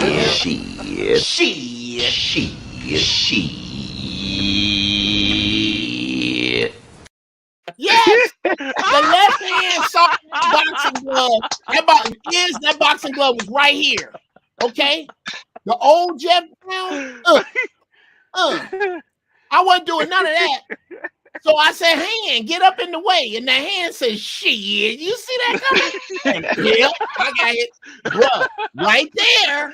I'm not supposed to be doing this with young dudes no more. So you out here just getting whiplash. That's what you did. Bruh, no, bruh, I'm trying to tell you ain't made it there, young man. You wait, it's coming. What happens, it happens to every high class athlete. It doesn't happen to us as fast because we don't push our bodies as hard as long, so we don't notice it. But do you think that the NFL and the NBA players that have to hang it up want to? Do you think them niggas didn't try to run an extra mile or do 10 extra push-ups?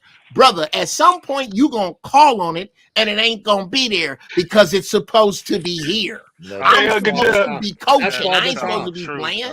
Right, that's Uncle Jeff, have you ever seen how these old ass niggas is now? Cisco, Genuine, you see how they is on stage now? Them niggas used to dance their ass off, didn't it? Bro, now look at these niggas. I tell you what, young man. I tell you what you do. To co-sign what my brother just said. I want you to YouTube search two things. First, Genuine Pony. Then search Genuine Pony live last year. Yeah. Oh man. Nigga, Hammer don't move like that no more. Right. Hammer don't move like that. I gotta give it to the old New York dudes. I gotta give it to the old New York dudes, because them dudes be outside putting in work at the you know what I'm saying? They out there pulling up 70. They still ain't got the hand-eye. No, they got a dude. What's that dude? Damn. I know they still ain't got the hand-eye coordination like they used to. Yo, shout out to my man JD 1975. Where you go, JD? Oh, JD had to drop down. Okay, shout out to JD 1975 when he come back. But yo, let me play this real quick because this is right on target. Shout out to my man, Little King. I appreciate you, man. Because you got symbols now, so I don't know what we're supposed to call you. You got symbols. The artist now. formerly known. Artist formerly known as Little King. All right, let's get to it. Yo, this is hilarious. Let's get to it. Hopefully, I won't get dinged for this shit. When you're granddad, don't take no shit. You're a lying motherfucker. I'll bust you in your goddamn mouth. What? What is with the? Put your finger in my face. You won't do a goddamn thing. Make me kick your ass. You ugly motherfucker. Don't that look like Iz and Angry Man? Get your ass in my face. I'm talking. You won't do shit to me and make me knock your ass off now. You won't do nothing. Not a goddamn thing. Okay, go give it your. Yeah, they still driving trucks? Oh, hell no.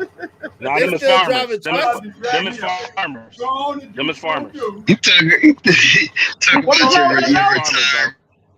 What is close Yeah, farmers. They see how long it took him to go get it, though. Get your ass on your fuck with me, Danny. You don't do a goddamn thing. Yo, he went all the way to the damn. He calling his son. He calling the police.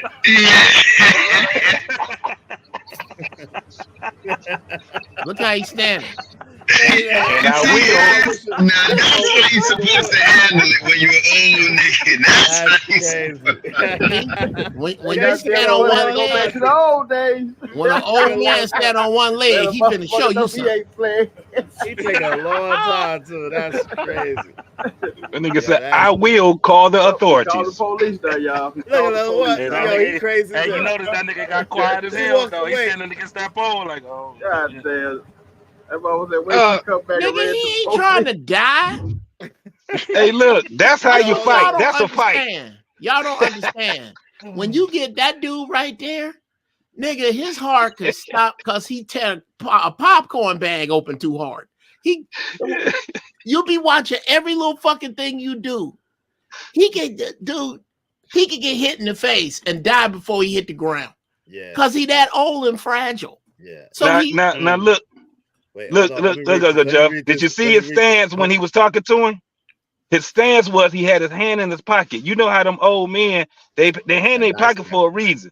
They got that goddamn blade on your ass. Knife for that gun. Yeah, they got a knife for a gun. Yeah, they'll poke you. Hey, RP Tipsy Nomad said Israel Mills Cisco was just on film still trying to dance moves from the thong song. Oh Lord. Right. That's nobody crazy. want to see that. Hold on, you don't want to see that. Hey, Ooh, Scrap Skrilla real shit. said, I said what Uncle Jeff is saying 3 years ago. Shout out to you, Scrap Skrilla. I think Uncle Jeff is still in your jokes. Hold on. You don't know how funny that is. I know that's so Hey, the glue guy said, young ninjas not fighting, old ninjas not fighting. Try to play Mike Tyson Punch Out and F around and find out. Yes, you do. Hey, Lauren Mack said, I'm not fighting no one. You shouldn't be safe. You shouldn't. Don't listen to that bad man, that real bad man. My man, Dirty Folks. Hold on. Don't listen to that real bad man, Dirty Folks. Real bad man. Just be fighting in the streets till their clothes come off. That ain't all, sister Dirty Folks. Hey, shout out to Narratives and Dialogues. He said facts, Israel Mills. Shout out to my man Robert Williams said, like I said, they ain't gamblers. Yes, they do be gambling with their life, man. Shout out to Uncle Jeff TV. He said, oh, what's a young boomer? I don't know. Shout out to RP Tipsy Nomad. He said, Israel Mills, I started paying rent at 16 before I had a job. Jamaican family vibes. And listen, that's black family vibes because my mama had me paying at 4. As soon as I had a job, she made me pay. Narratives and Dialogues, and I got a job at 14. Narratives and Dialogues said, but it helped him because the man he is today. Okay, this is the story. He said, Israel Mills, my childhood friend, was kicked out a day after his graduation because he failed to get his college administration papers in on time because they told him he was not going to sit around after. But it made him become a better man. I don't like that, but it Absolutely. Is what it is. I mean, yep, it is what it is. Life don't play games. So yeah, my know. parents is on that. I don't know because I'm not on as a parent. I dealt with my daughter is now out on her own at 20. I deal with it like this. You're gonna have to be, if you're in here, I no longer support you. I advise you and I'll guide you, but I will not entirely support you because by footnote, those tend to be the most disrespectful children. Now, I don't know what you're doing, and it's okay if you don't know what you're doing, but you're gonna be doing something. You're not gonna have the same. If you have the same itinerary now that you did in the 6th grade, well, you're gonna have the same. I'm gonna have the same expectations. Number one, ain't no fucking in here. Fucking is for people who got their shit together, and you don't. You live here with us. Number two, it's a curfew.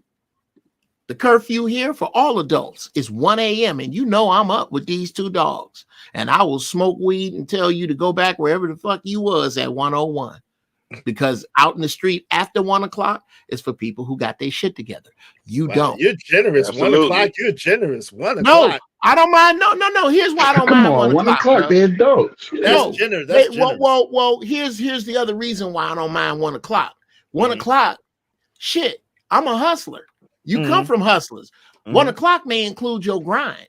Okay. But if you bring me too many 1 o'clocks in 30 days and I don't see no results. Okay, I got you. That makes sense. See, I'm a hustler. You can't tell me about hustling. Word. Okay, That sound like my dad right there. What you talking about? Yes. Too many 1 o'clocks without no results. Yeah, that's it was like hard. it was like yeah, that's what I'm saying. Like well, hold on, Chucky. He's not finished yet, brother. He's not finished. You going? And I know. Hey, man, I ain't trying to hog the floor up. I'm just saying that there is something to what they said because they didn't just wake up and they didn't make it a secret. If you don't get into college, I tell you what we're gonna do to Junior. If he don't get into college, we gonna kick him the fuck out and we ain't gonna tell him nothing. They raised that fucking boy. They let it be known the whole time, right? They done. How many times I done had to tell Junior to get his bike out the driveway, stop leaving his trash in here, your coat don't go on the floor, don't track the mud. I know who this boy is, and we are fed the fuck up. And it can kick his ass out, and the eagle does the same thing. When the eaglets start to grow, she starts going getting sticks and twigs and putting it in the nest up on the side that ain't hers to make the nest uncomfortable for the babies. Yes. The problem is we make the nest too comfortable for some of these motherfuckers. In my house, at the once past a certain age, I go over everything with a goddamn Sharpie. I go over everything, all the shit in the refrigerator at the 25% mark. Right there, that ain't yours. You don't get the last of shit in here until you get your shit together. What about them putting their name on stuff that they bought? You and your parents have to put your name on milk and shit. No. You gonna eat that shit, drink that shit on up too. No, I don't have a problem with that. I don't have a problem with that. As long as it's esoteric shit. If you went out and bought yourself a sandwich from Magoo's or wherever the fuck, and that's your shit, put your name on your shit. You have a right to that. You gonna put your name on the almond milk, nigga, that we all drink? Okay, well now you can't eat shit in here except what your name is on. You gonna be an almond milk drinking motherfucker. Man. Yeah, Uncle Jeff, I hope you and your almond milk is good. I just, bro. I hope you can make an almond milk sandwich, some bitch. Call me when you do that. I want to watch. Man, almond milk sandwich. Hey, they're gonna figure out a way. An almond milk sandwich. That's hilarious. Go ahead, Trucker. Yeah, what you say, bro? Yeah, man, that's bringing back, man, good memories too. It was like it bringing back good memories, dog. Because it was like when I was living with my dad and his girlfriend, and I was going to school. You know, they still put food in the refrigerator, but I always had the respect of buying my own food, right? And to the point where I used to go, I would cook food. I would go to the store, grab groceries, come to the, bring it back to the crib and cook food. You know what I'm saying? So everybody can eat, not just me, right? Right. So it was kind of like that aspect while going to school. Yeah, I would say I was a good son. And then like the 1 o'clock part, I knew like even then my dad would be like, "Yo, don't come in this house past 1 o'clock." But he was saying that because when I was doing that, man, I can admit, nigga, I was loud as hell, and he had to wake up in the morning at 5 in the morning. So I always made it to the point where I would be back at the crib by 10 o'clock. And if I don't make it past 10 o'clock, I will stay over my homeboy's house. You know what I'm saying? And go to school and then come back to the crib. But I was just out of the respect aspect. You know what I'm saying? So That's why you bring back respect good memories, bro. Yeah, that's why your ass doing what you doing now, then, man. Shit, you got a good foundation, bro, for real. Dude, my father, this nigga here, and again, I have a relationship with both my father, my natural father who didn't raise me, and the man who did, and they cool. This dude here, when he married my mother, I was 15. And he said, a few things gonna change now that we're moving into my house. Number one, you can smoke in here. You can smoke weed in here. You can sneak girls in here. You can steal my car. or your mama's car. But if you do any of the ignorant shit I just said, you will feel the full weight of my wrath. And I really don't think you can stand up to that. Facts. He was on it like he said, look, I remember one time I said, Pops, I want to go to this party tonight. And he said, cool, it's a school night. So, you know, you got to be back by 10:30. And I was like, okay, well, that's what I was talking about. I was wondering, is it okay if I came back at 11? He said, yeah. I said, be back here at 10:30. Now you do what you need to do. Just like that. That's not reverse. That's not reverse. To 1 a.m. Nigga, no, it wasn't. No, I got home. It was not reverse psychology. He was waiting on me. I got home at 10:26. I know. He said, here. I wish you would. He said, look, I want you to understand that if you'd have came in here at 11, I wouldn't have been mad at you. You'd have just been grounded for every day that you was over late by a minute. But I wouldn't be mad at you, because what if you wanted to talk to a girl? Yeah. What if you was planning something with your friends? What if you got in a Jonin session? What if it was a fight and a couple of dudes jumped on one of your friends and you jumped in? What if any of that happened? Then it was worth it for what you gonna go through. And that's what you got to ask yourself. Is the juice worth the squeeze? Now go to bed. That's old school. Hey, yo, shout out to my man JD 1975 in the building. What's up, JD? What's going on? Good brother. How you doing? Man, what's up? Uncle Jeff always cooking, I'm man. still grounded. You still grounded? No, that's crazy. Go ahead. Yo, what's up, everybody on the panel? Uncle Jeff, Trucker What's Yeah, up? Cali Beth. What up, though? My man Izzy Bands, man. If y'all don't know, man, y'all on the show with the best panel in these YouTube streets right now, man. Just I'm just just listening, absorbing some knowledge. Jeff, I get quiet when you start talking, man. It's almost biblical. But you're a soul that I knew at one part in my life, and it's resonating with me every time you're on these streams. So I'm giving you your flowers, bruh. Bruh, man. That's love. Yeah. As well as my man Izzy. Now, Izzy like a long lost brother from another mother too, as well. So I'm just absorbing. I appreciate that. And just listening to everybody on the panel, man. Shout out to Gen X. That's all I'm going to say, man. I'm 1975. Y'all can say it's our fault or not, but best believe all of the movies, all of the entertainment, all of the forms of music, all of the clothes, none of y'all ninjas would not be wearing right now if it wasn't for Gen X. No doubt Well, about it. that is, I'm Gen X too, and that's kind of a dubious honor, because all of the music and all of the clothes and all of the shit we're doing right now and all of the comedy is fucked up, if you ask me. So that's a rough one, bro. I love you, but that's a rough one, because I really put a lot of weight on us, because there was a party that started in the 70s when you were born that we felt, because we was watching the Jeffersons, although we was living good times, that because there were a few of us who could rub it in the faces of the rest of us, that we made it, and that they became the goal. My auntie was the goal. She moved out in the suburbs with her husband, had kids, and just them lived in that house. That was my goal. Was their last name Jones? That's hilarious. So I had them as a goal. Right. But there was a party, a mindset that to make it where they were meant that we made it. And that party went on too long. That party, we just waking up from that party. And brother, do you know who Generation X is?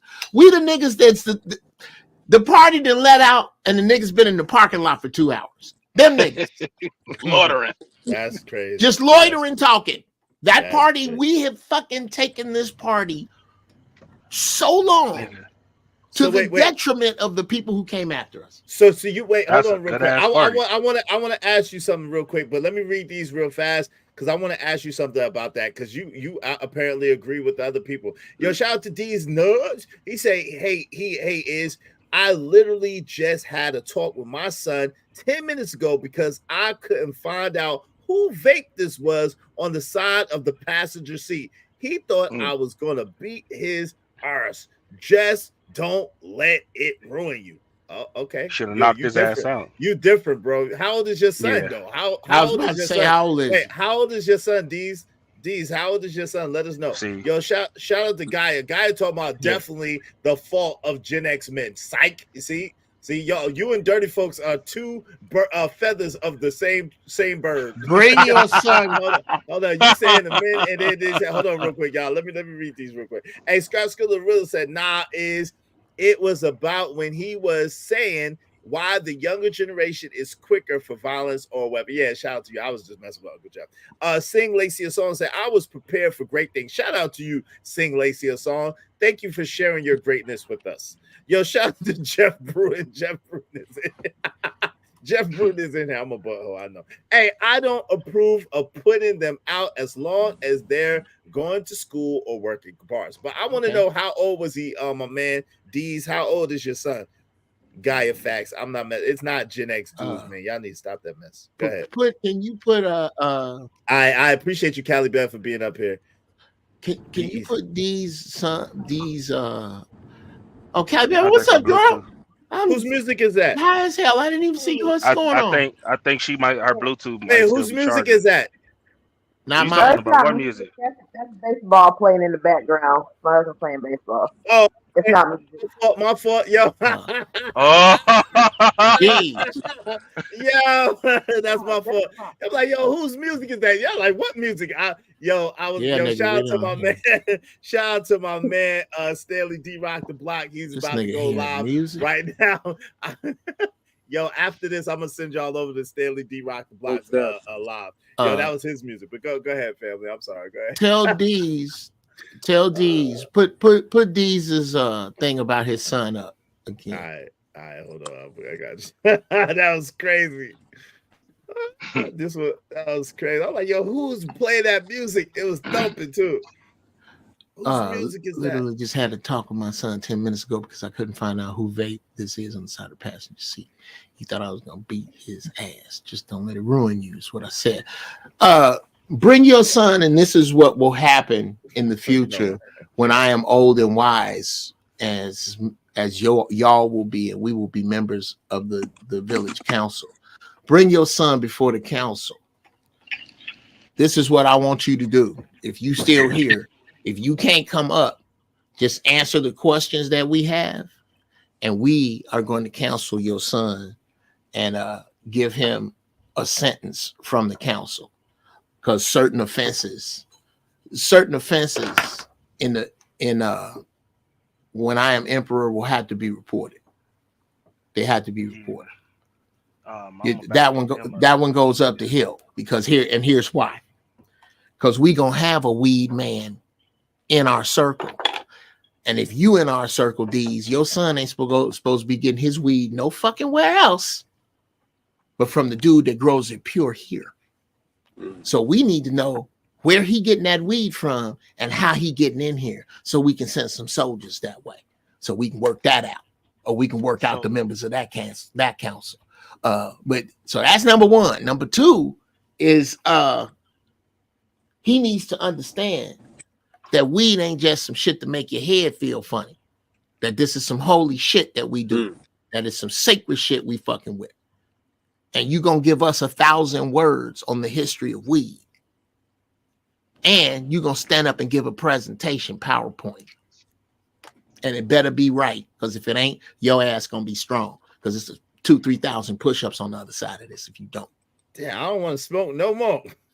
No, I'm not telling you not to smoke. I'm telling you not to smoke out of time. Nah, I know I'm messing with you. I'm playing, but you're right. You're right though. So yeah, I'm gonna be honest with you. His ass ways to hell. I would not be brave enough to even smoke in my dad's car, even as a grown ass man. Yeah.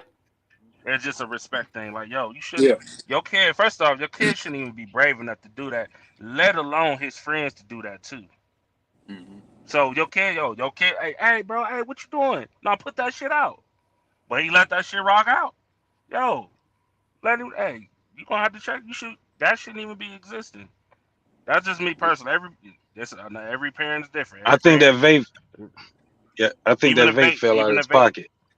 Yeah, that's true. But I'm just saying, you got some kids out here that just do. Again, they do whatever the hell they want to do, Well, and they parents, Remember especially the parents, don't say nothing. experimentation, y'all. Remember experimentation. Like they gonna try that Don't let me shit. find out. no, Let me no, I find out. brother. mean, We if don't do we that. do find out, right? As long as we find out, like that first initial, experiment. Like, all right, boom, let me holler at you, boom, boom. The side effects. This is what's gonna happen. These the two paths, and then you know what I'm saying. After that, don't let me find out. If you want to be a crackhead, I ain't gonna take you to no rehab after this first talk. You gonna just be out there. I'm gonna disown you. Go Okay. have more kids. You gonna Well, have more kids. brother, my problem with your formula is that it ends with too easy of a crackhead. I'm gonna back that formula up a little bit, cause I got you. I smoke like a fucking broke stove. But with my children, they understand and understood. Consider your friends stupid. Here's why. The human brain is not finished developing until age 25, which means between then and now, That's you the are argument we're not gonna functionally have right now. My bad. you are functionally retarded. This is what I'm this isn't an argument. This is a statement I give to my children. You are functionally retarded. Listen to me. This is not the time between birth and 18 for you to be anywhere near cannabis because of how it will form your brain, and you have things to do with your time and your efforts. So I am telling you, you are not to fuck around with your friends with this because you don't know what the fuck they smoking. When you get old enough to smoke, which is, in my opinion, where I know you're going to start fucking around somewhere around 17 or 18, I'm going to present you California's finest. And we're going to sit down with some of your problems. We're going to sit down with some of your thoughts or your artwork or your goals, and we're going to get high and talk about them because it is a holy plant. That is what my 16-year-old is walking around with the weight of my disappointment in the balance. Because that's all I have, is that I have to have a relationship with you. I can't be there with you everywhere. To where at some point, bigger than peer pressure is letting down this active dude I be around. I don't want to let this dude down. That's the dude I want to grow, and I might not. But that's where I'm aiming. And there's a far cry between that dude and maybe a crackhead. Yo, shout out to my man High Def. Yo, what up, High Def? What's good with you? Yo, Uncle Jeff. Yo, what's good with you, High Def? What's the deal? Always good to see you, family. Always good to see you. High Def is in the building. Yo, Uncle Jeff, word. That's how you feel. Yo, Poppy Blanco say, yo, Israel Mills, can you tell us how it was for a teenager in the 1920s? Well, Poppy Blanco, no, I can't. I can't tell you. I don't know. I wouldn't know. I wouldn't know Poppy nothing Snap, about that. what's up, Poppy? Yo, Poppy, I would know absolutely positively about that. I mean, absolutely positively. I don't know a daggone thing about that. But I did want to ask Uncle Jeff a question. And you know what I'm Before saying? that, ask that question. Can I ask you a question? Wait, Did you guys? I'm sorry. I was just gonna ask. Did you guys use the like the tin can and the line to communicate? Like you guys used to do that, right? No. Okay, yo. So you interrupted me for that. No, absolutely not. We didn't even have a rotary phone when I was a kid. Rotary phones were out of style when I was a kid. But anyway, yo. So let me say this. I want to ask Uncle Jeff a question, but before I do, if y'all want to keep this panel going, because my man Stanley D Rock the Blocks panel has started. show has started, and I usually try to defer to him and send people over there. If y'all want to keep this panel going, I need y'all to send some bread in, man. Let me know through the Cash App, little 5s and 2s. Put it together. Let me know. If y'all don't, in a few minutes, I'm gonna close it out and send you over there to my man Stanley D Rock the Block. He's about to cook. You know, he got the cook up over there, the MF of Truth. And then after that is my man JD 1975. So my moms, please put my man Stanley D Rock the Block's channel in the chat, and please put my man Uncle Jeff's channel in the chat, my man JD channel in the chat, my man JT's channel in the chat, and my man Little King's channel in the chat, man. To make sure y'all subscribe to the good people. And also, Not for Humans in the chat. You guys check us out tonight over on DJ Witch Dr. 10 and Not for Humans, man. We going up tonight after Shout 11. out to DJ Witch. Hey, tell DJ Witch Doctor to please get me that track. I need it ASAP. I need that track, man. I need that track that he's supposed to make for me. Tell him to check his email and get back to me. Shout out to DJ Witch Doctor. Man, that guy is the guy. But I need that track that I asked him for. You know, he just got monetized, so I'm make sure his secretary get the word to him. I got it. Oh, wow. Put him in the chat, man. Shout out to T-Dub in the building. What's up, T-Dub? You're so biased is stinking. Well, how am I biased? What am I biased about? What am I biased about, guys? No, I can hear her saying that. Yo, come on up here, guys. You so biased is stinking egg. I know. It sounds like Tiny T.I. wife. Hey, come on up here, guys. What about is for come my on up here, country guys. Exactly. Come on up here. Hey, so the question I have for you, Uncle Jeff, is it seems as if you believe that this also is Gen X fault. So you think the culture of today is Gen X's fault? Brother, without how do I put this? If it was a team effort. It was a team effort. There is no way that I can only fault the baby boomers. There's no way I can only fault the Gen Xers. There's no way I can only fault the millennials or the Gen Zers. This is a group effort. Perpetual. Okay. We're in a ball of shit rolling down a hill. Some of us pop our heads out and go, oh shit, ground is coming. Okay, ground is coming. Okay, I'm going to jump out the ball. A great many of us have jumped out of this ball of shit and we're still looking at it roll. How do you pick a turd and say it's the turd's fault? It's the whole ball of shit. It's all of us. Somebody sold the dope. Somebody smoked it. We didn't smoke it. We smoked the weed, though. We smoked the weed. No, brother. Somebody my age sold the dope. Yeah, we Somebody did. My age killed somebody over it. Somebody my age went to jail over it. Somebody of my age got away with it. Somebody left their kids. Somebody. Okay. So let me ask you the question. As an older Gen Xer, do you believe that there should be, can you hold all Gen Xers responsible? Because think about it, right? In 1985, you was 20 years old. In 1985, I was 9 years old. Okay. So do you think that the same level of responsibility is there, even though we're both Gen X? I'm Gen X, but I'm a younger Gen Xer. I think in that point, too much is being you hunting mosquitoes with a shotgun. You making too much of the term Gen X. What do you mean by that when you say that? I don't understand that. The fact that you were 9 or I was 20. When I say somebody smoked the crack, bro, I was in the Marine Corps at 20. You were 9. Right. So I am not going to sweat myself over the fact that you and I are Gen Xers. I'm not. That's us trying to decide which side of the house is burning brighter. It doesn't. That's so. What happens with me is this. When I talk to people younger than me, I leave with I'm sorry.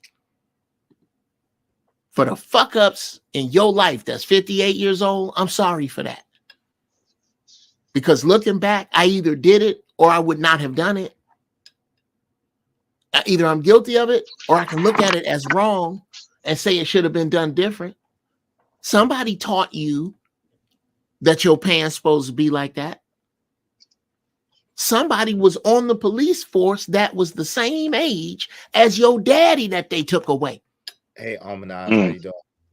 Some that generation of people has to take some responsibility and say, look, okay, I'm younger. Here's my perspective on the truth, on the right way. Who gives a fiddler's fuck about who's more responsible? Here's what's wise. It is wise to feed yourself this way. It is wise to teach your children this way. It is wise to deal with your woman this way, with your man this way, with your community this way. And we all pick from the wisdom. We can decide who's righter or wronger later. That's what I say about that. I don't make bones because you younger than me. I don't automatically disavow your experiences because you're younger than me. I can learn from you. It's when I close myself off because I know everything and you know nothing. We must respect the fact that both of us know something. Right, but I guess Uncle Jeff, I think the issue that I have is when people, for me personally, right? I can't speak for all Gen Xers, right?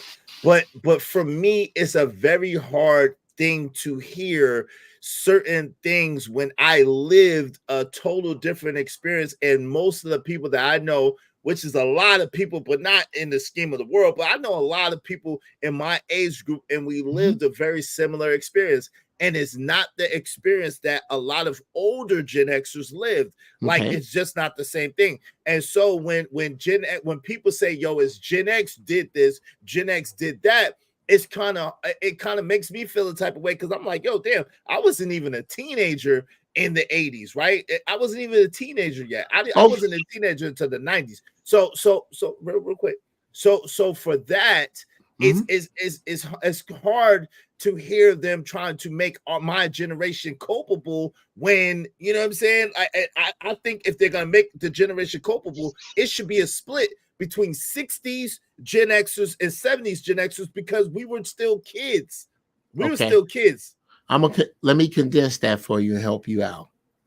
The next time you get in one of them conversations, here's a thermonuclear weapon. Slow down, bruh. That's the sins of the 80s. I'm not responsible for that.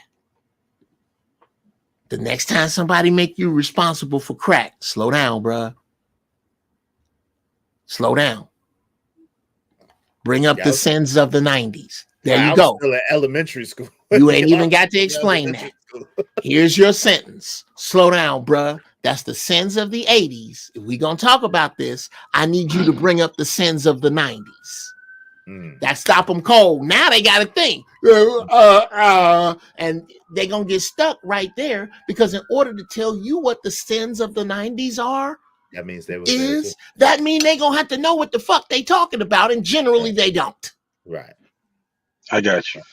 That makes sense. That makes sense. That makes sense. Of course it does. I'm a fucking genius. No doubt. That's a more culpable way of looking at it. Because I'm telling you, it gets hard to hear when they Gen X. And I'm like, yo, who are y'all talking about? Okay. But then I remember that there are older Gen Xers, and it's weird because even though you and I are in the same generation, you got me by like 11 years, maybe a little more, but at least 11 years. And brother, I'm gonna say this. I'll get out the way. This is no disrespect, and this is what we must learn as we must relearn as people. Is a respect for our elders and a reason. I just poured into Israel's wisdom, and all of y'all that's here got dropped some shit that is the reason that cats like me don't fight in Walmart parking lots. This is what it's supposed to be. I'm supposed to be wiser than is. I'm 11 fucking years older than him. So now he has that wisdom to give. And I got motherfuckers I talk to. Motherfuckers will look at you crazy, though, Uncle Jeff. They would look at all of us crazy based off of the way that we talk. For instance, we done see some cats that's older and they talk like buffoons, man. They you know, and they look weird to us as a young. This is why you said something that was very it was very, what do they call it? Poignant. Oh, poignant. Poignant. Oh, Poignant. don't slow It was the very show down poignant when you remarking said on my wisdom. Don't do that. That just when slows the show down. Keep going. right. But when we were talking about the whole thing about the Z's and the, you know, and the millennials, and they were blaming stuff on the X's, right? Mm-hmm. But you said something that just hit home. It's because those people that was in their way would never get out of their way. They were talking that bullshit to them, and they were disappointing those kids. I was going to ask, don't we have to put demographic involved in it also? Because think about this. During the 90s, almost all of the 90s, bro, I wasn't even in the United States myself. And a lot of my brothers were at war or just coming back from war. A lot of people don't understand that too. It was a lot of brothers and sisters that was in Desert Storm. 88, what was it? 88, 89, 90. They were coming back in 90. Then they went back. No. Because I got out in 87. And you got out 87. We were getting ready to go. 2 years of inactive duty. Desert Storm didn't happen till I believe 91. 91. 91. That's when I went in. Mm-hmm. And 91, when I went into permanent duty, we were bringing them back just to go back again in 94. So what I'm saying is that I didn't see none of the stuff. A lot of the stuff that a lot of people talk about, like in the 90s, I experienced that shit overseas, and I was in more of a structured environment also. So you have that also. But where I'm from, man, that shit was crazy. I went to school in the inner city of Detroit, 22 high schools. Anybody to tell you during the 90s, that shit was terrible, because guess what we always had? School shootings. Even in junior high school, to go in some of those junior high schools, metal detectors were in the junior high schools. So it was a fucked up time during that time, but it was demographic. Some people didn't experience what I experienced in high school and junior high school. Mm-hmm. But when I got to be grown, 90, 91, man, it was something totally different.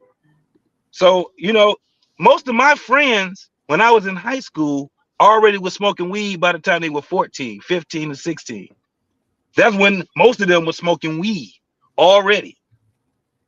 That's what I had to experience. So I don't know if it was all across the United States in that way, but I can tell you one thing. You can go to Philly, you can go to certain parts of New York, you can go to certain parts of down in Georgia, Tennessee. All of the inner cities pretty much match each other. Oh, yeah. Liquor store, chicken place, and churches all over the motherfucking place. And you got a bunch of motherfuckers asking somebody if they can get a spare change and shit like that. That's all across the United States. I do understand that. And who were them? Did it matter if they was a boomer or if they were silent generation? Because I seen a whole bunch of silent generation homeless. Crazy. Wow. When I was a kid, I actually sat down in Baltimore and I talked to a dude that was homeless. This motherfucker gave up on life. Life didn't fuck. He was married, had children, wife left him, children don't fuck with him. The man had a great job. He gave up on the job, all that shit. And he chose to be homeless because life was too hard for him. Okay, I'm not quite sure. And I was with you right to the end. Point taken about him choosing. But what reflection is that on homelessness now? Oh shit. Let me tell you. Where you at, Jeff? I've never seen. I'm from Detroit. And what I saw in Cali and what I saw in the state of Washington, I've never seen in my life until I went there. We don't have homelessness like y'all have over that way. Yeah, because y'all got something called winter. There you go. All the homeless people freeze, dry, and biodegrade. Oh my That's why I God.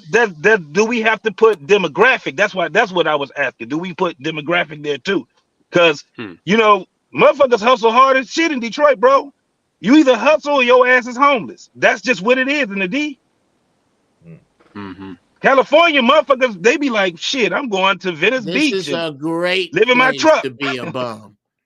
Is it really? Yeah, Oh, it's bro. a great place. Let me tell you something. Is it really? Seriously? I was if I may, yes, sir. I'm gonna tell my homeless story. Okay. This was right after my second divorce. Right afterwards, I went to bed one night with $12,000 in the bank and woke up with 48. $48,000 or $48? Dollars. Damn. Dollars. Ex took it, gone. Took my children like I was beating her. Took her to and never laid a hand on her. Just took one in her belly and the other one by the hand and bounced back here. We were living in Chicago. It was like somebody shot a pistol. I was like, okay, I got to get back to Pasadena. I can't. It's only a matter of time. I cannot try to do this from here. So I get this. I start writing. A friend of mine writes commercials. So I wrote this commercial. It was a McDonald's commercial. It ran. People dug it. Long story short, they paid me. The money they paid me, I moved back to LA with. Mm-hmm. I thought I had this gig paid great. Mm-hmm. Never called me again, ever. I didn't do nothing wrong. Turned it in on time. It was funny. It was a spot, ran back east. Y'all might remember it if I tell you about it. But anyway. They Kevin Harted you? Bro. No, stop. It's just being funny. So, I'm being stupid, guy. So I was living out here in this spot that was like Pasadena's version, California's version of the Carter. People believe Pasadena is all great neighborhoods. It ain't. It's some rough ass shit over here. Anyway, a friend of mine called. Hey man, I got a house in Downey. My boy, he getting a divorce. And he got the house in the divorce. 3,200 square feet, 5 big ass bedrooms, 4-car garage, blah, blah, blah, blah. It's laid out, horseshoe driveway. Come check it out. I go check it out. Okay, we each gonna take $800 a month. You just move in, put your shit in, you get a room in this huge fucking house. I'm like, shit, I can do the hell yeah. So after I find this out, I start packing. I tell my landlord, my horrible landlord, the various ways in which he could kiss my monkey ass. I'm putting my shit in the truck. Me and a couple of my homies. Phone rings. It's my boy. I'm thinking he's gonna tell me, hey man, the key in the front is under the hey, tow your second car over here with you. I'm like that. Mm-hmm. Dude go, nigga, you ain't gonna believe this shit. Dude just called. The reason he got the house in the divorce is because the wife was paying the bills as he brought the money in. He didn't even look at it. And she ain't made a house payment in over a year. Oh, damn. So now he's stuck with a foreclosed house. Damn. So now I got $800. I done told this dude to kiss my ass. And I'm in California. Oh my God. Bruh, I had to think fast. I went and bought a big storage. I put all the shit I needed the least in the back. I put the shit I needed in the front.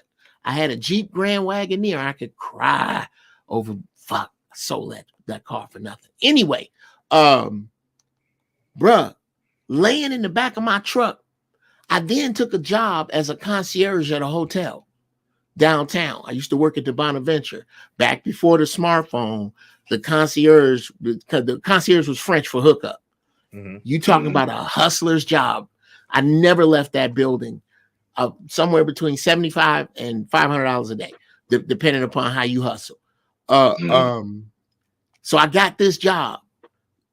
I could shower at work and I could shower at 24 Hour Fitness, which was down the street, but I had to sleep in my truck and I wore a suit to work during the day, and nobody knew that I was homeless. I told myself, I'm not going to accept nothing but excellence in my life from now on to start with me. About a week and a half later, the phone rings. It's Cat Williams. Jeff Brown, I need you to write some shit for me. This is when he was going to do the hip hop honors, but he didn't. He wound up not doing it. And he got me and a few other cats to write. He said, I'm going to give you $5,000 up front and another $5,000 when we get this shit done. When I told him what I was going through, he gave it all to me. Wow! Shout out to Cat. That's who Cat Williams is. Shout out to Cat Williams. Yeah. I've heard story after story after story about his generosity. Shout out to Cat Williams, man. Yeah. Shout out to Absolutely. Cat. Wow, that's crazy. That's crazy though. Damn, boy, that's why the thing about. You can't shit on homeless people, bro. I never do. If you one mistake, I was homeless. You used to be what you talking about in a time. There used to be a time when a nigga used to have to work hard to be a bum. Because they was giving out jobs. It was always. No, that's why I was saying. Yeah. That's why I was saying that the guy that I talked to in Baltimore, it was crazy because, you know, we were young. I was young, man, and I was at this time. I was a boxer, still in the military. We was just down. I was in Maryland, and just talking to that guy, man, that's where it taught me. Because when nobody else, my boys, they was out there trying to holler at girls and shit like that. But you know, when somebody like especially an old guy, he just start talking, and then you just get interested. And man, for about an hour and a half, man, I was just quiet listening to him. And his whole message to me was, don't give up. Don't give up. Your life is going. At that time, my life didn't change worth shit. You know what I'm saying? High school, go to the military is basically what my life change pretty much was. But now that that it always stuck with me because I'm like, damn. Your life does change from one to the next, and you're absolutely right. Most of us are a paycheck away from being homeless. You dig what I'm saying? So that's the message. And you can't give up, man. 1 minute you could be homeless, next minute you could be sitting there at a job. Somebody just done blessed you. All kind of shit just goes, but you gotta keep going, keep going, keep going. You gotta, and again, to really co-sign something else you just said, and take this in another direction if y'all can bring it back no doubt around is a couple questions, brother. Thank you for your service. What branch did you serve? Army. And from what city? I'm from Detroit. From Detroit. Perfect. Bro. From Chicago. What people don't understand is that you enlist into the military generally for two reasons. Either you didn't get straight A's in school or your parents not rich. That makes up most of the armed services. Yeah. When you add to that from when you come from Detroit or Chicago in the 80s and 90s, you are jumping out of the fire into the military frying pan. Yep. Nigga, I didn't join the military because of some fucking patriotism. Right. I was trying to get away from them niggas on the south side. Right. Yeah. This is the ugliest I've ever been. I knew I'm gonna get some bitch pregnant over. I'm finna fuck my life up. I'm finna fuck my shit off. I got a bad temper. I don't carry a gun. I ain't a gangster. I'm gonna wind up shot in jail. I gotta go. Yep. That makes up. We were and you were more than likely looked up to by a group of people because you joined the military and you got to see the world. Yeah. We have to think about the pervasive mindset of the baby boomer. The black baby boomer was survive.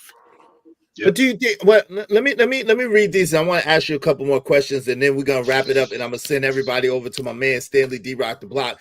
But I got a couple of questions. Let me read these first. Shout out to my man Sean Antonio. I see you, boy. How you doing, brother? Good to see you always. You welcome to come up if you want to. Shout out to Sean Antonio. Hey, my man, now Narratives of Dialogue said, I think right now everyone past the age of 25 should not be playing the victim or upping one another due to age for their own faults. Everyone has a choice. What to do with it is on you. Okay. Shout out to my man Teddy P. He said the Gulf War. I think he was asking that to you, JT.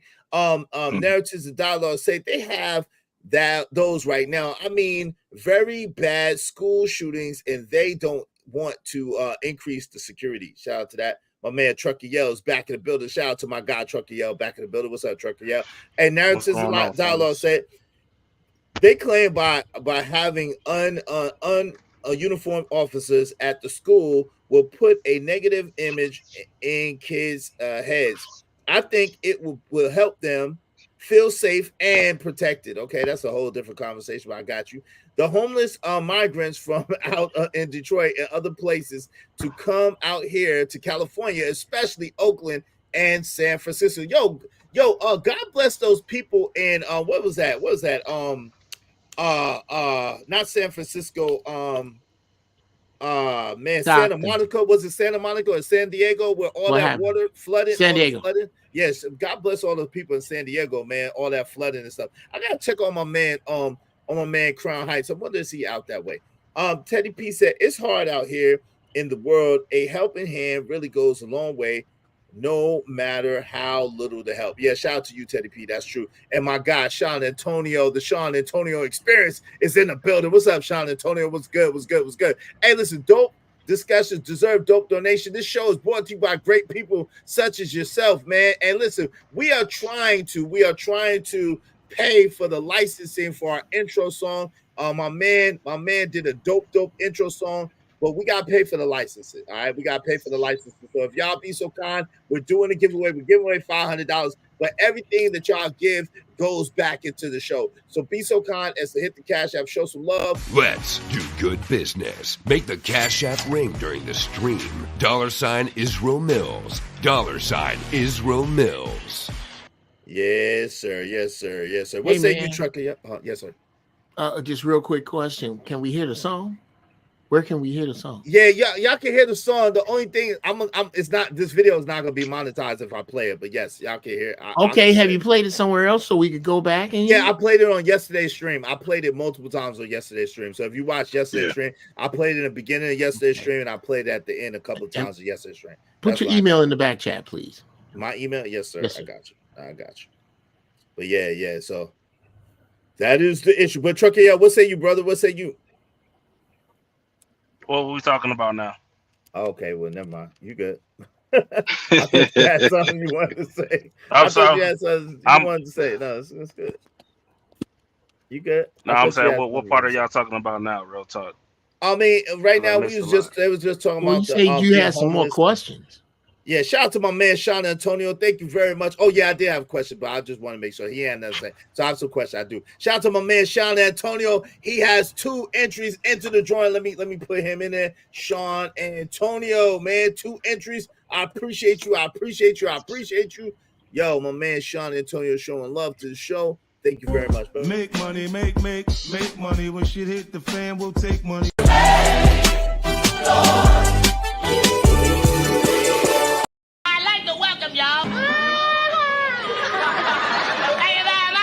Thanks, man. Yo, so as an older Gen Xer, right? And because of Sean Antonio, we are now at 29-20. We are now at 29-20 out of the 4. We are getting close, y'all. We are getting close. Make sure y'all hit the Cash App and help us get closer to our goal. Sean Antonio now has 2 entries into the drawing. Shout out to you, man. Yo, I gotta get some of that Rich Bully, man. I need a Rich Bully. I need a couple of Rich Bully hoodies, man. I want to be a Rich Bully. Sean Antonio, put me in the game, coach. Put me in there, coach. I'm a promote. I need to buy a couple of Rich Bully hoodies for my man Sean Antonio. He definitely got the fly wear. If y'all ain't up on that Rich Bully, make sure y'all get up on that, man. So Uncle Jeff, as an older Gen Xer, right? Were your parents, if you don't mind me asking, were your parents boomers or were they like silent generation? Definitely boomers because I often describe my mother as baby mama 1.0 in that she was born in 1946. Oh, right on the cusp. And I was 19. She was 19 years older than me. So she got pregnant at 18. Okay. And was amongst the first women who didn't get sent down south. Okay. Mm-hmm. Wow. So she was right on the cusp. The boomers start at 1946. So that's interesting. So it seems what I've noticed is the dudes that was boomers and the dudes that are older Gen Xers, they have a really, really strong affinity for their mothers. Like their mothers seem to be like as close to God as a human could get, right? That's the story that a lot of older Gen Xers and a lot of boomers say, right? So for you, was it that kind of experience, or was it close to that, or what was that like? Well, for me, brother, and now again, there's a reason for that. The matriarch was put out in front during slavery, and the emotional opiate given to the matriarch was religion, and she got hooked on that, and she was out front. That's on some other shit, right. As far as me, I was raised in church. I was carried in church. When we moved back in with my grandmother, when the shit hit the fan, which is where everybody went. That's where Big Mama got the name from. Big Mama gluing all the families together. My grandmother was no exception. You was going to church in my grandmother's house, and I happened to go to Natalie Cole. Her husband was Marvin Yancey, and he was a very well-known. He was a musical genius, and he is the dude that introduced me to this love affair with music I have to this day. And it was like a music academy. That's where I learned to sing. That's where I learned to play drums. So I was bathed in this church thing, but all the while, I saw the hypocrisy early. I saw why most of the dudes that the smooth, respectful dudes, even in the 70s, wasn't going to church. My granddaddy used to say, that's where I get this. Somebody fucked up and told me God was everywhere, so I pray from home. Never miss a game. Say what you say. Save some money. 10% never miss a game. That's, dude, I grew up on that. On watching both sides of it. Being fighting with the gravity of Black Christian church. Fighting with it my whole life. Knowing there was something I was supposed to love, but having read this book, I had to get to the point where I could love God, but fire King James as his publicist. And once I got there, I I think I'm answering your question.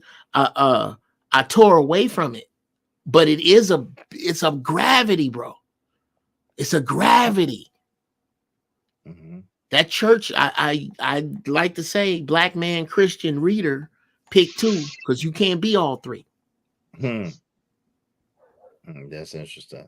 Shout out to my man Keisha Darfar. He said, now I'm curious about that song. Yo, yeah, the song was fire, man. Y'all check out after y'all get out of here and check out my man Stanley D Rock the Block. Later on, check out the stream from yesterday. It was towards the beginning. When I get to the intro, it's the intro song, and then I played it 2 times at the end. You know what I'm saying? It's definitely a fire song. The only thing is that you know what I'm saying, the licensing, they gave me a copyright strike, said they won't monetize my video, and then I just gotta pay for the licenses. So if y'all are cool, if y'all want the fire, the man gotta pay for the gas. I just need y'all just contribute a little bit to the show, and we are giving it back to the people. Y'all know how we do, you know what I'm saying, through the drawing. But you know what I'm saying, I am gonna definitely bless my brother Ron Mack for coming through with that fire intro song, man. That fire intro song. So y'all, if y'all would help a brother out, I appreciate y'all.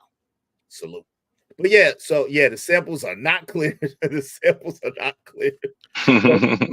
Yeah, I appreciate. Yeah, they was not clear, but they are cleared. It's just a licensing thing, I think. The dude who actually has the licensing, Ron Mack, gave me the info, so we just got to pay him. That's all. Ron Mack, look, let's put it where it is. I ain't even heard it. Ron Mack make fire ass beats. Fire ass beats cost money to license. Yeah, fire track. And you know what I'm saying? He do his thing. You know what I'm saying? It was a whole intro song. It's fire. So if y'all be so kind, put a little bit on it. You know what I'm saying? I appreciate it. And it is for the show. We will be giving it back to you through the drawing. 5 lucky people could win $100 a piece. We'll win $100 a piece when we hit our goal. Also 3 lucky people will get a copy of the hardback copy of the Angry Man Standard donated to us by Cellulite Podcast. Please, my moderators, put Cellulite Podcast stream and thing. And then also we're giving away 5 exclusive copies of Life the Legend CD. I'm saying these are so exclusive. There's only 100 left on Earth right now, and I got them. So, you know what I'm saying? Get your exclusive copy of Life the Legend CD. That's a lot of the tracks I'll be playing are by Life the Legend. So make sure y'all cop that or get in the drawing so you can win it. I appreciate y'all. For sure. Right? Yo, so I guess Uncle Jeff, what are some of the things that you feel like let's just say post-apocalyptic, right? Post-apocalyptic, nothing doesn't happen like we think is gonna happen, and things just kind of peruse along the way that we are right now. What are your ideas about how to bring things back full circle? Like my idea was, there's going to be people that's going to have to sacrifice. We're going to really have to sacrifice, buckle down, and make a decision that we're going to stop and make things better for everyone else, like the generations behind us. We got to stop worrying about us and really just think about the generations behind us. What are some things, and I'm going to ask you the same thing, JT, but what are some things that you think, barring the apocalypse, which we know could be any day, what are some things that you think could get us back on track? Well, and I won't even call it apocalyptic, because of how hard times are going to get, you will not be able to survive any longer without principle. I like to say that the universe has taken away its safety net, or God has left his goodness, but he has taken away his mercy. You're not going to have mercy, you're going to suffer fools. You're going to have to learn how to, number one, follow your purpose. And in the journey of your purpose, be of service to someone else's purpose. You're going to have to learn order. God blesses order. If you want to hear from God directly, wash your fucking car and clean your fucking house. And you will find something you was looking for. You will find inspiration in something. But what you're definitely going to have to do, the word that keeps coming to me, is order. We are out of order. And the universe has an order. The man is in tune to it differently than the woman. The wise man and the wise woman will get together and they going to make wise children. And everybody else, God bless you. That's what I think. I think it's going to have to be a search and an active application of intelligence and wisdom like never ever before, because anything else is going to cost you your life. Thanks. What say you, JT? What say you, brother? Along the lines of what the brother Uncle Jeff was talking about, I think that in a nutshell that before people start really suffering, because it is going to be times of suffering. We see it coming. I think they need to adopt the ways of the Nation of Islam. I think a lot of men need to study it. I think a lot of men need to study the word, Louis Farrakhan, and a lot of other brothers, and start adopting those ways of living. And because if they don't, man, it's gonna suck. It's gonna suck, bro. It's gonna suck for them. We're gonna have to get some order. That's one of the ways, the easiest ways that we can adopt order. That's one of the easiest ways. We done had the Honorable Louis Farrakhan, that he showed how much he loved his people. He showed it. And he already done told us, I'm about tired. Can't do it. Every time he say, I'm not gonna get up here no more, he still get up here some more because the spirit finds him. All you have to do is just start adopting, start reading. A lot of people don't understand and adopting these principles, man. That's in there. No doubt. What's up, Trucker? Yo, what say you on the subject? We just talking about the things you mentioned, some things that they could do. You saying that it starts at home and basically starting with the home and starting with the children. What are some other things, Trucker, that you feel like we could do in order to begin to reverse this thing and solve this problem? One is stop being afraid to be a parent. Right, that's number one. Two, you're gonna have to learn to cut people off. If they ain't, saying, I don't care if it's your mama, I don't care if it's the kid's grandmama, I don't care if it's the kid's grandmother on the other side. Yo, if she ain't a part of your plan or trying to move forward, cut her off. Keep her at a distance. You know what I'm saying? Don't even let none of that.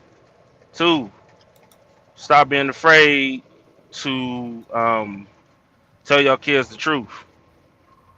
That's a big pet peeve for me. So, let's see. Three, start teaching your sons and daughters that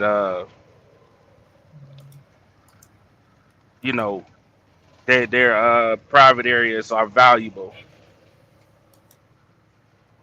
You know, don't do what everybody else do. Be your own man, be your own woman.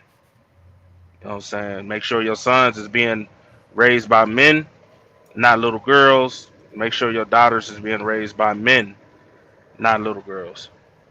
You know what I'm saying? So, I mean, it's a lot, but I'm gonna start with the basics with that. Stop being afraid to whoop y'all kids' ass too. You could, listen. You could whoop their ass and have a conversation. Don't beat them. Don't abuse them. But come with some discipline. Check that shit right there on the spot. Don't wait a week or 2 or 3 months later. You know what I'm saying? None of that. You know what I'm saying? If you're gonna put them on punishment, put them on punishment. You know what I'm saying? Don't give her the phone the next day because they got to go to school. No, put their ass on punishment all the way. Stop doing Indefinite. half-ass jobs. Yeah, stop doing half-ass jobs. You get Well, half-ass results. I think soon as society collapses, ass whoopings is coming back. I didn't want to say nothing about it because Israel said kind of stay away from the cataclysm. But I'm sorry. No, not you, me. I'm saying, bruh, when this shit hit the fan, the first thing to come back is It's gonna be a lot of ass whoopings. There's gonna be a lot of kids getting their ass tore out the frame right in the street. Bro. Oh no! Didn't I tell you had your ass home? Fuck the police. Ain't no more police. Ain't no more of that. Ain't no more dollars. I'm finna tear your monkey ass up. And what they gonna say? I whooped you because I care for you. Right? I whooped you because I care for you. It's I don't want you out there you can tell dead. when somebody whooping you and they care. You can tell when somebody want to see you do better versus somebody that just want to see you lose. Normally, you get your ass whooped, you don't have a conversation after it. There's no type of substance behind it. When a person actually whoop your ass, or a parent, at least the parents I saw, when they tore their kids' ass up, they had a conversation either right before it or after it. Yeah. But they let you know what you did. That was wrong. You know what I'm saying? No doubt.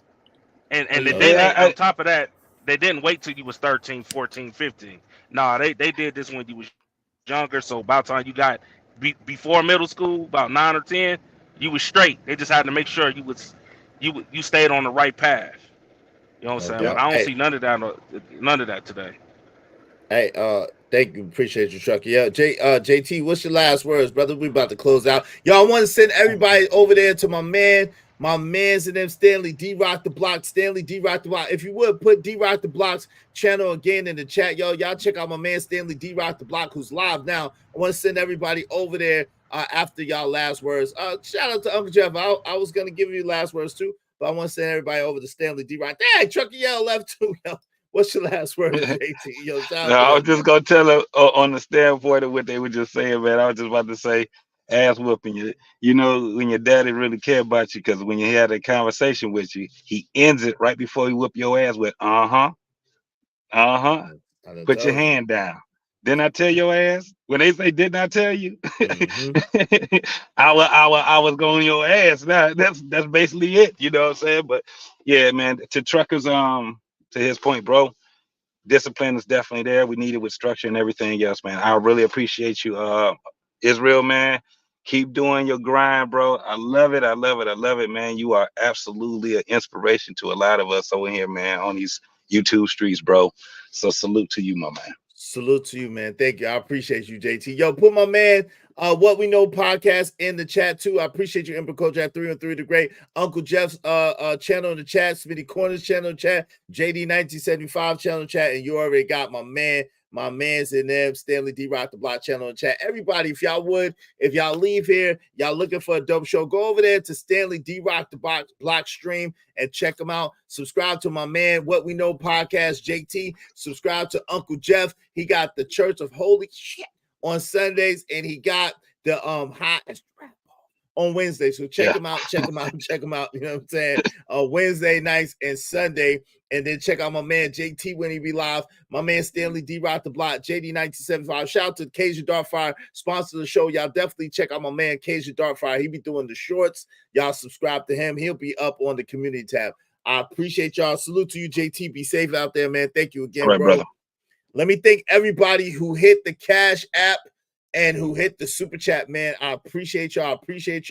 I appreciate y'all. Listen. This show is brought to you by great people such as yourself. You know what I'm saying? And we appreciate you. We appreciate you. Without you, there is no us. This show is nothing without y'all. So I thank y'all kindly. I thank y'all excessively. And I really, really appreciate all the love and good business y'all do with us. Y'all know we try to give it back to the people. We try to share with the people. And we are for the people. All right. So y'all already know what it is. All right. So let me just thank. Hold on. Let me clear this out. So again, sponsor of the show, my man, Keisha Darfire. So let me thank my man Sean Antonio. Thank you to Stanley D Rock the Block. Thank you to Mother. Thank you to my people's DJ Vapors. Thank you for the double up, Jay Stevens. Thank you to Jay Jermaine. Thank you. Let me see. Dollar Washer, thank you for Dollar Washer for coming through. Thank you to Keisha Darfire. Thank you to JD 1975 and Stanley D Rock the Block White. I appreciate y'all. Thank you to everybody that hit the super chat. Let me just get through that real quick. Sheesh. Hold on, y'all. I don't know what's going on. And then we out. All right. Shout out to my man Romello 747. Excuse my back, to the Angry Man, to Robert Williams, to DJ Wish Doctor. Shout out to you, fam. To Narratives and Dialogues, doubling, tripling up. To Getaway Sounds, thank you. To Rapid One, thank you. To Gilded Quan, thank you. To Romello 747, excuse my back, and to Christopher J. Thank you to everybody who donated a membership, who hit a super chat, who came on the panel, who watched the show. Yo, I appreciate y'all sincerely. Thank you to the hardest working man in these YouTube streets, my man Emperor Kojak 313 the Great. Y'all make sure y'all check out Emperor Kojak 313 Gaming, man. Check out my man's gaming channel. What y'all doing? Check out my man's gaming channel. Please, if you would, hit the like button. I don't understand what's up with these likes. Please hit the like button. The likes are absolutely free. They don't cost you nothing. Make sure y'all hit the like button on the way out. Tell a friend to check us out. Like, share, and subscribe. I appreciate y'all, man. God bless y'all. I'll see y'all tomorrow, God willing. Y'all have a great day. And go over there to my man, Stanley D Rock the Block White. I got money.